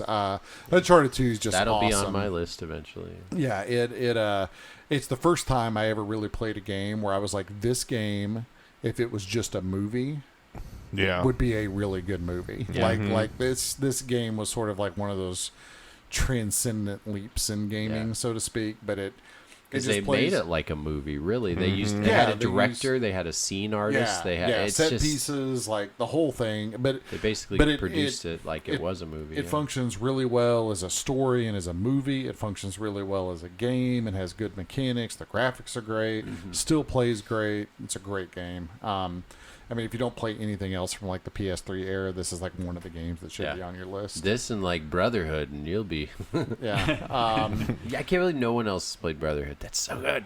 And my next one is Super Mario Brothers 2. From the NES, or Doki Doki Panic if you're in Japan. love that game. It's kind of the oddball of the old Mario games, obviously. But I still play through it every now and then. It's relatively easy compared to the other old Mario games. Like you can pick it up and beat it without too much effort. But it's fun. I agree with you. Like of the original 3, even though like 3 is so nostalgia heavy, like 2 is the one that I like want to go back and play. Yeah. Out of the 3, I like you just the way everything about it, like the music in it. It's just and the rat and the mice and the bombs. Yeah, and, it's different than the other ones, but in a good way. It's just Yeah. kind of this weird side tangent Mario game. Streets of Rage 2 has to be on there. Mine's way up on higher on the list. Just but, like, I'm because- happy it's there for you. Yeah, but I mean, just because of the music, Oh. it's we rented this and played it, me and my brothers, a bunch when we were kids, and just until our eyes bled. I just over and over and over played this game, and I still play this game like on a fairly regular basis. It's just classic. But my next one is Ninja Turtles 3: The Manhattan Project for the NES. It's I mean, it kind of speaks for itself. It's another beat 'em up. It's got a good music. It's just a good game. It takes everything from Ninja Turtles 2, the arcade game, basically improves on it. It was the one game, you'll like this quick story. It's one game I rented, and I kind of talked my mom into not. It's so expensive to not return a rented game, but I loved it so much, and I kept. I was just kind of like, Mom. And one day I was just like, I think just like, Mom, can we just not? And then isn't there a way that like we can? And I knew it was expensive for her to like keep it, and I never asked for that, and she like knew that, so she was like, yeah. So I remember, and it was dumb because I probably could have gotten it cheaper with the whatever, and it had the clear cardboard, case. yeah. But that was the one game where I was just like, I'm just gonna keep this store that wants me to return it. I'm not gonna return it. So yeah, the Manhattan Project. I had that at my grandma's house actually. So that was yeah. So we had a separate NES at my grandparents' house, and this was the game that stayed there. So every time I stayed with my grandparents, I played it. That was Mario 2 for me. Yeah. So Manhattan Project. My next one is the OG Killer Instinct. Oh, all right. Killer Combo. Specifically the arcade game. Although I did enjoy the home port on the Super Nintendo quite a bit. Did you ever play the new one? I own it. You mean the one for Xbox? Yeah, Xbox. Oh yeah, One. it's great. Okay. Yeah, it's really good. But yeah, Killer Instinct. I didn't know at the time everything was pre-rendered. I just remember it was like, it was like a light year ahead of everything else as far as graphics go. Because at the time you were playing the other pre-rendered games were things like Primal Rage or like Mortal Kombat or whatever. And I didn't realize that, I didn't know that this was pre-rendered, but just because the CG, like the 3D modeling that they were using was just so new at the time. And everything was flashy, and it was like it had a Nintendo logo on it. It was going to be on the Nintendo Ultra 64. There was just this whole thing about it. Yeah. And just the sounds that it made. So Remind me, that's the rare one, right? yeah, rare. So yeah, Killer Instinct. My next one is the OG Doom. Because I'm, playing The playing it so version you much can play on a lately. potato. Yeah, the version that you can play on a potato. I actually didn't play this game that much back in the day because my parents wouldn't be having any of that. But I had some friends who had it, and we were playing on like a 386, computer, way back when, with like an old rickety mouse that actually has a ball on the bottom of it, and the whole thing. And I just remember my first times playing this game, and it and Wolfenstein both, just being like, whoa, what is this other thing that like doesn't exist anywhere else? And how can I, but I remember every time I was anywhere where somebody had Doom around, trying to get my hands on it. And then of course the music and everything else. But my next one is Saturn Bomberman. Yeah. And I had to pick a Bomberman. Saturn Bomberman's probably the pinnacle of Bomberman, both in terms of it's just a good game by itself and the one player dimension, but the fact that you can play whatever it is, 10 or 12 player multiplayer on it. I think 16. I think you can. Is it 16? String together I was thinking 16. I was thinking it was 12, but I could be wrong. Maybe it's 14. But regardless, you can get a crap ton. I've played up to I think 10 people on it before, 8 or 10, and it's just bananas. Super fun game. It's one of those games one of these days I'm going to get back and actually have maybe try to max it out at some point, but it's just a really fun game. My next game is Excite Bike for the NES. Nice. And Excite Bike was kind of a landmark game for me just because it was the first game I actually spent a ton of time playing it, but it was one of the first games I can remember where you could... It's 10 players. I looked it up. 10 players. Okay. But you could design your own tracks on Excite Bike. And I remember I got the game, and I didn't really think a whole lot of it because I played it for a while and played it, just kind of played it regular. And for some reason, I didn't even realize there was a track editor in it. And I was maybe like 8 at the time I had this, 8 or 9 years old. It's true. They don't even call it track. It's just like B mode, right? Or something. Do they not even something call like it that. track editor? But I remember there was like a Nintendo. It wasn't Nintendo Power, but it was like one of those side strategy guys, I think. And I remember looking at it and started talking about this like track editor thing. And I went back into the game and I was like, holy moly, man, this thing, like I could build my own tracks. And I remember, like, me and my friends every day after school just trying to make all kinds every day. I mean, now it's just kind of dumb, but Sure. But it was such a big deal to be able to just create your own track. And, like, what happens if I put all jumps? And what happens if I put this kind of jump? And what happens if I put a million things that make you fall over? That was Stuntman. So the Stuntman replay I was talking about was a track editor. Yeah, so we would design, like my friends, we would, like, somebody would leave the room, we would design them a track, then they'd have to come back in and play it, you know? I mean, there was just all this stuff. I remember designing tracks that we thought were so good, we would just leave the Nintendo turned on, like, overnight. So that we could come back and play it again the next day. You know?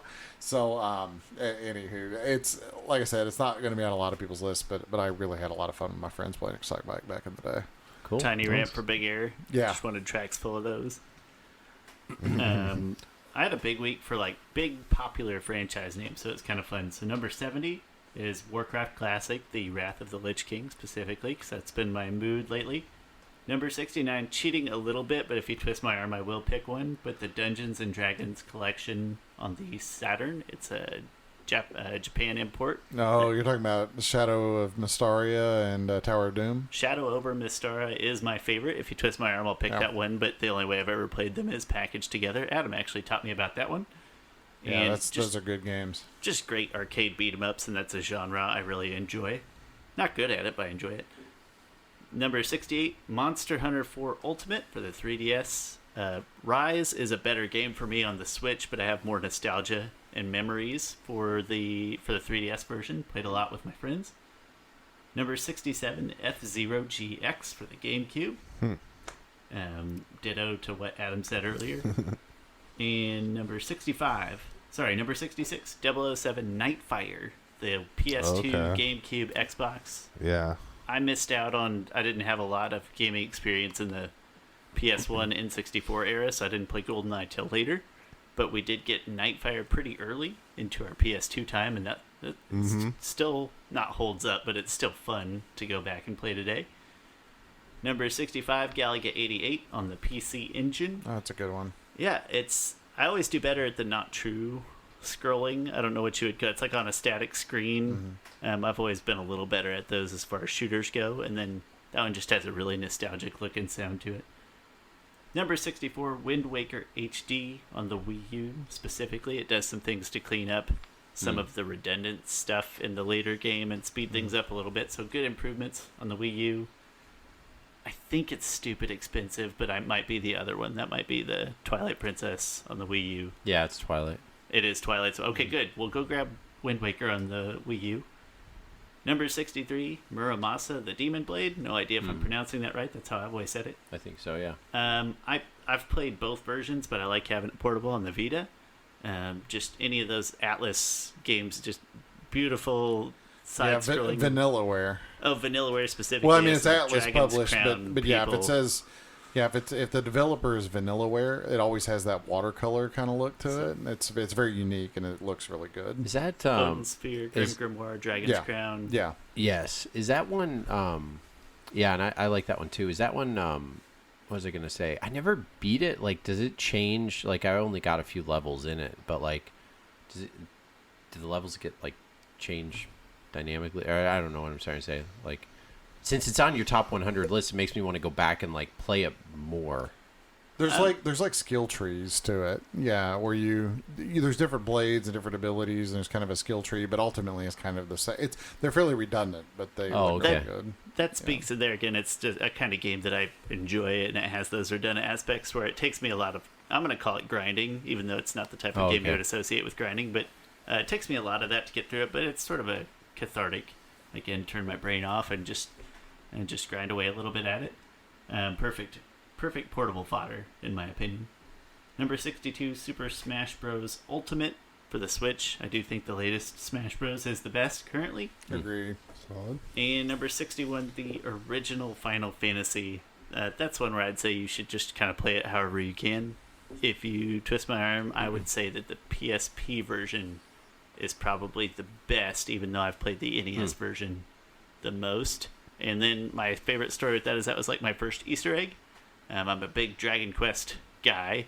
And in Final Fantasy, there's a part where you can go to a grave and it says, "Here lies Erdrick," which is a Dragon Quest character. So like Square Enix throwing little Easter eggs back and forth at each other. And as a kid, I thought that was really cool. Nice that you put all that together. I wouldn't have been able to First do that. Easter egg for young Sean in a game. Oh, real quick, I accidentally missed one. I got so excited to talk about Battlezone, my number 68. I just skipped, right? Because I didn't say a Virtual Boy game, did I? No, Nope. I don't think so. Yeah, so that's why I said 2 wireframes right next to each other. For 68, I had Red Alarm for the Virtual Boy. Yeah. Well, that's Yeah, so that was right next to Battlezone. But yeah, Red Alarm, Virtual Boy. People don't talk well about it, and every time I see someone review it, which is rare, they're always kind of like, it's not so great. I loved it. It was the first time I saw like a 3-dimensional space thing in yeah, it's the best Virtual Boy. 3-dimensional space fighter on the Virtual Boy. I think so. A lot of people can't play it, I guess, because they can't see it. But whatever reason, my brain could make the wireframes make sense. But a lot of people just say like it's really hard to play, or it hurts their eyes because they can't quite see where the wall is and space I feel is. like any modern person now going back says that, but anybody who is our age didn't have any trouble with it. You have to Yeah. have come through it to see it. yeah, I guess, you yeah. had to have been there. It's kind of like Star Fox, but like, you actually can go wherever you want. I just thought it was really cool. And the fun story about that, it reminds me of my mom. I got it on accident. I rented another Virtual Boy game, I think like Mario Tennis. And one of those times where in the box was the wrong game. And I was in the car, and this is the first time, and credit to my mom, I was in the Blockbuster and I was sitting there and I opened it up and it was like Red Alarm. And I saw that, and to me as a kid, I was just, what, Red Alarm? Is it like fire drill? Like, what is this? And it never interested me. And I told my mom, I was like, oh no, that was the last copy of that for rent and they put in the wrong game. And I was like going to go back, and I was telling my mom, we were still in the parking lot, and she was like, you know what? Like, why don't you just try it and see if you like it? And I was just like, okay. And I put it on, and I was just, that like blew my mind of the whole like think outside the box, and what I've never would have probably played it, and it ended up being like probably my favorite Virtual Boy game. Actually, my favorite Virtual Boy game. But anyway, that was always been a nice little memory to me, because the only reason I played it was my mom was like, even though it's easy to return it and we get the right game, like just try it and see. So anyway, okay, all right, Nice. Michael. All right. So I'm back up at number 80 here. I'll try to go quick. Number 80, Super Mario World 2, Yoshi's Island. Just a really fun game to play. The only reason why it's 80 and not like 30 or 40 is that baby Mario crying. Yeah. So that dropped him about 50 spots, unfortunately. So I hear you. sorry, Mario, baby Mario. All right, 79, Miss Pac-Man. Just a classic game that I can always go to. Something that I used to go to my cousin's house, and they had the stand-up arcade. Super simple, obviously, but just always hits. It's just always it's something you can go back to and play every year or so, and just always a solid game. Number 78, Pokemon Blue. Pretty much one of the few Pokemon games I played as a kid. And I played it all the way through, but I just didn't.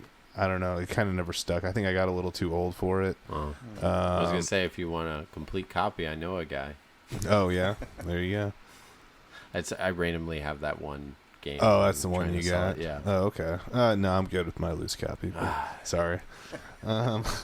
It's an expensive game, and I've gotten really close to selling it at Oh, cons. really? So I'm like, come on. Oh, sorry. I'm not your Huckleberry. Dang it. Number 77, Resident Evil 4 for the GameCube. I don't have. It's probably the only Resident Evil game that I actually played a decent amount of, and really enjoyed. I liked all the other games. They just don't make my top 100. I thought the graphics were real good. I actually got into the whole story, and I just really enjoyed it when I played it in one college. of these days, remind me, I'll bring the VR helmet and let you get your head cut off in VR. Oh, yeah. That's pretty nice. Yeah, actually, I had the VR one, Oh, and did you? I never played it because I thought it would just be too creepy. To be honest with you. It's pretty wild. Yeah. Quite a while ago, and my buddy let me borrow. I don't have a VR, but I don't know if you remember, but like a buddy let me borrow it when he worked for a while. You could do that for the VR. It's not as too. creepy as the new Resident Evil in VR, but it's. We didn't talk about that just real quick. The PSVR 2 is released, and it's expensive as heck. Have you heard about that? $550. Yeah, it's $550 and $650 if you get it with like that and like a game or something. Then the camera. Anyway, it looks like it's gonna be awesome, but I'm like, okay, cool. So over $1,000 would be how much it costs to get PS5 and that. But anyway, go ahead. Okay. Yeah. I'm waiting on that one. 76, the original Red Dead Redemption. It was just a game, they had GTA, but I just really liked the setting. I got into the whole story. I think they shot a wolf or something at the very beginning Marsden, of it. Yeah. Yeah. John And Marsden then with was a his great grandpa character. or his dad or something at the beginning. I remember just from the very beginning, I just bought into the whole story. Oh, yeah. The graphics were top notch. Honestly, I spent more time playing poker in that game. Oh, yeah. Probably than doing anything Yeah, Red else. Dead Redemption is like the ultimate sidetrack where you lose focus, but I in a would good boot it way. up just to play poker games. Yeah. See, that's how Red Dead 2 to me is the biggest side. Like the first one was too, but like the second one, oh my god, It is a sidetrack. And I just put the first one in because the second one, I mean, it just stacked upon what the first one did, and it just made it a lot better. Yeah. But the first one for me was just incredible with the slow motion where you can target someone, and that feature was really cool, I thought. And hunting randomly, you're on a thing, and you're like, oh, that deer looks juicy. Yeah. I gotta go get it. Absolutely.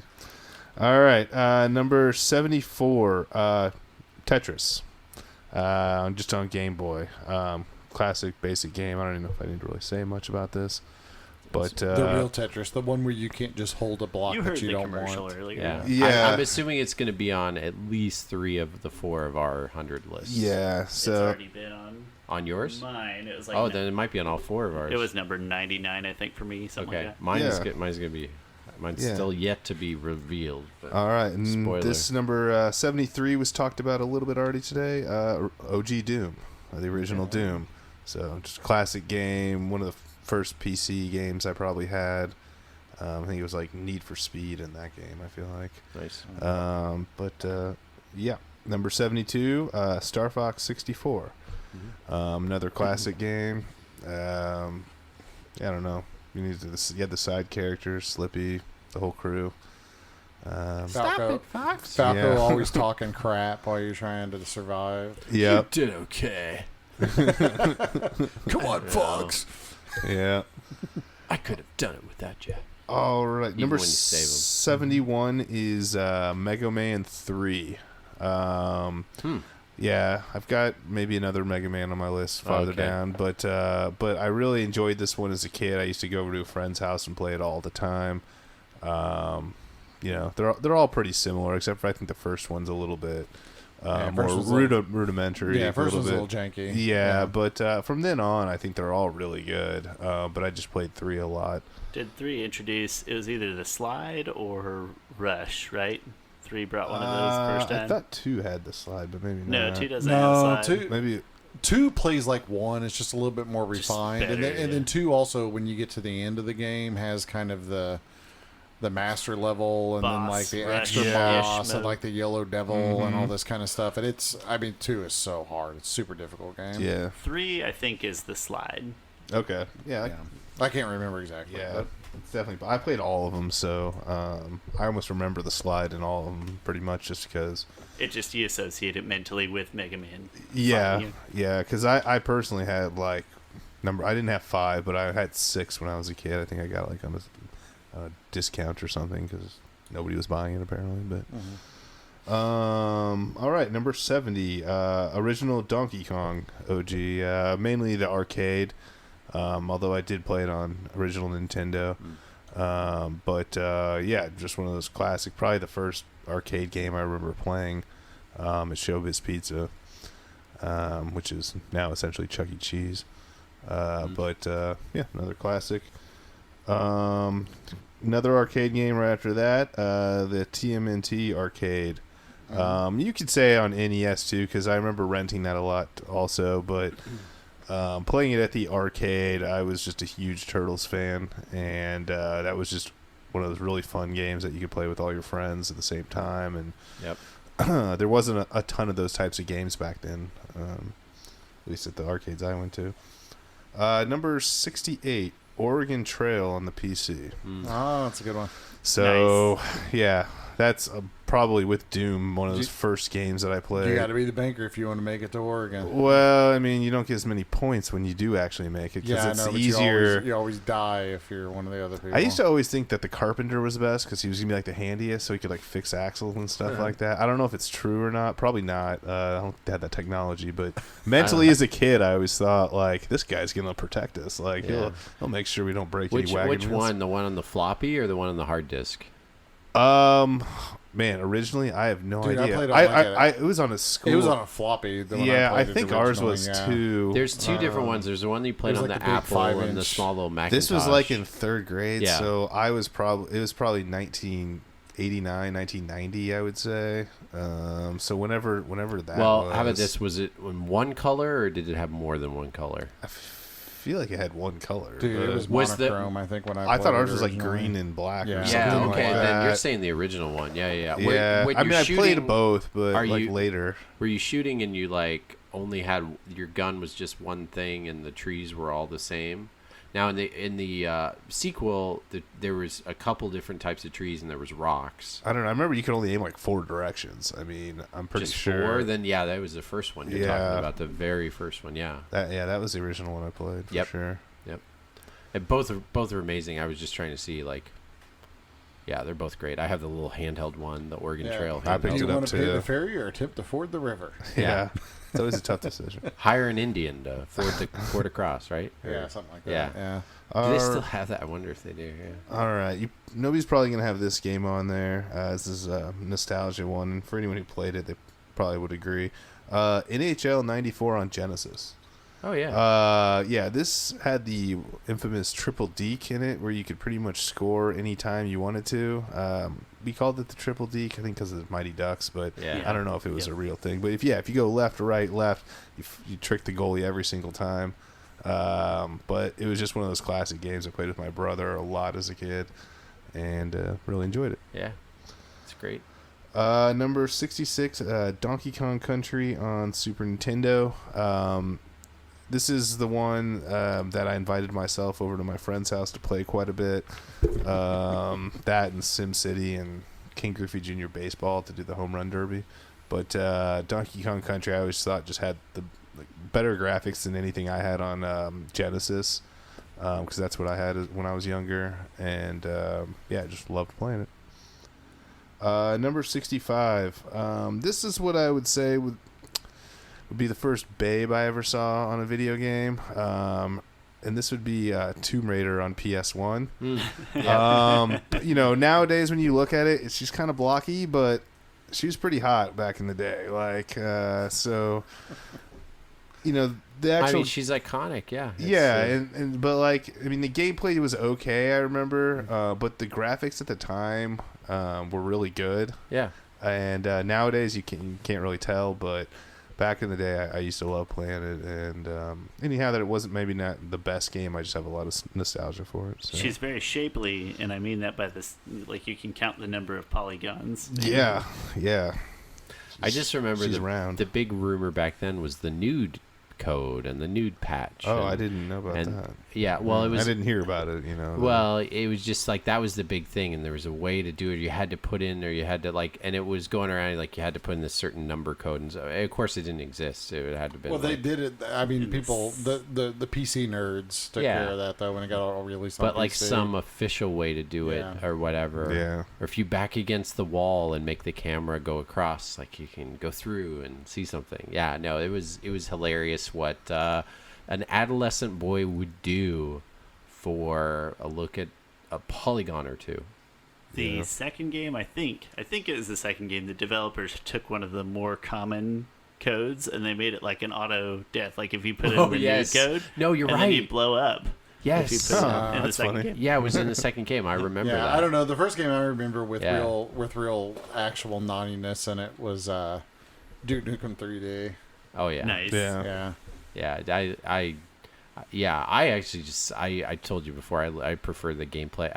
I like Duke Nukem 3D more than Doom, even though like of the two I just go back to Duke Nukem more and I played it more. But like I love that. I love their level layout and I love everything. And yeah, and the hey baby, it's All the commentary. It's a little much, but it's good. All right, keep going. Sorry, you got No a couple worries. more.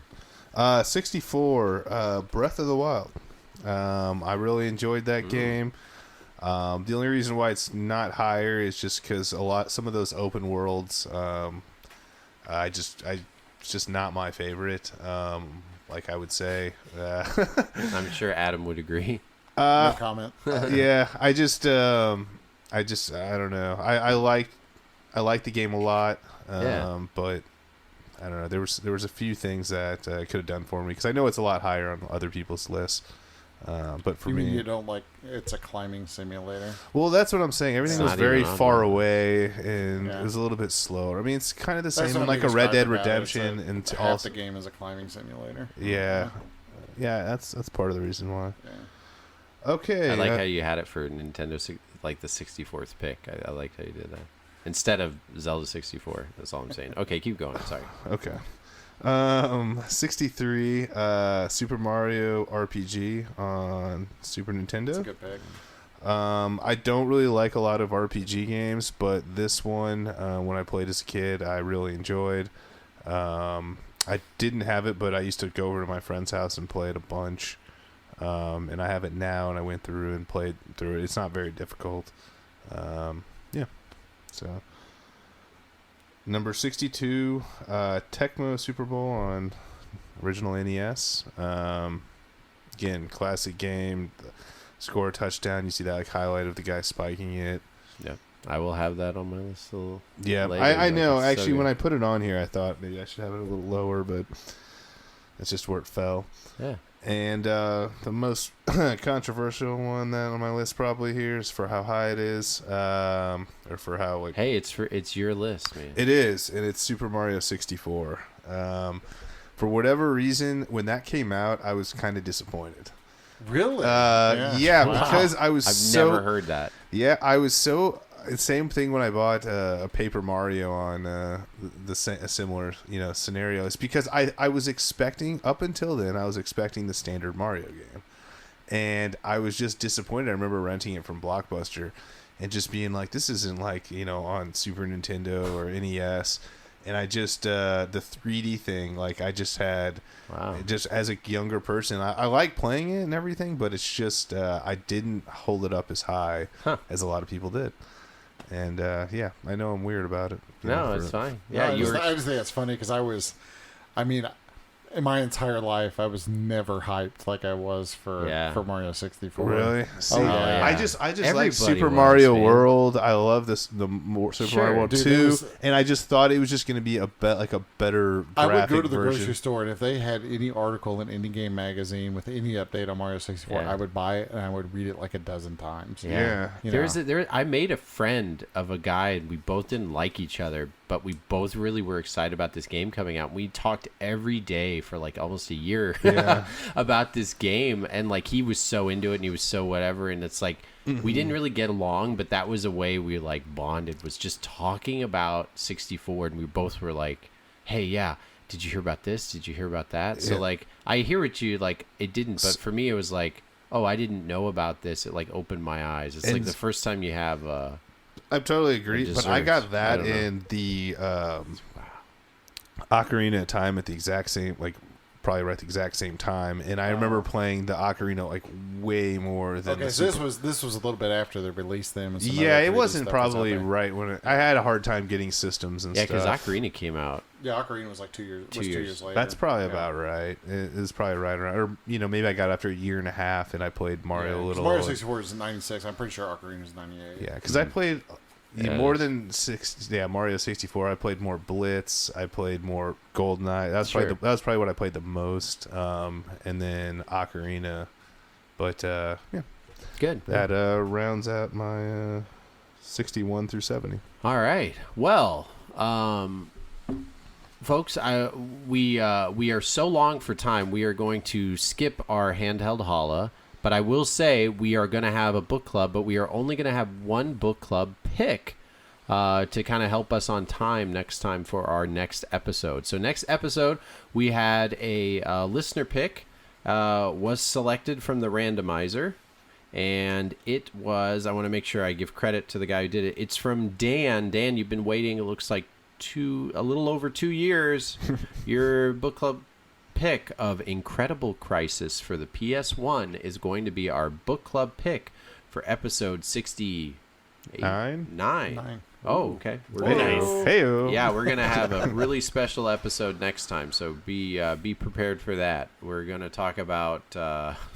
Never mind. It's getting late, guys. I'm not even gonna go there. I'm not gonna derail this train. No pun intended. Nice.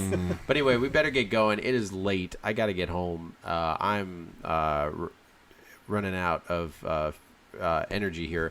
But I'm glad we all got together. Thank you guys for our list. We're going to keep it going. We'll read emails next time. Incredible Crisis is our pick for the Video Game Book Club for next episode. Thank you so much. If you can, leave a review on iTunes. We will read the iTunes reviews next episode. And thanks for joining us so much from all of us here in the basement. Sorry. It's in the books. I just episode 68. It's in the books. It's in the books, yeah. All right.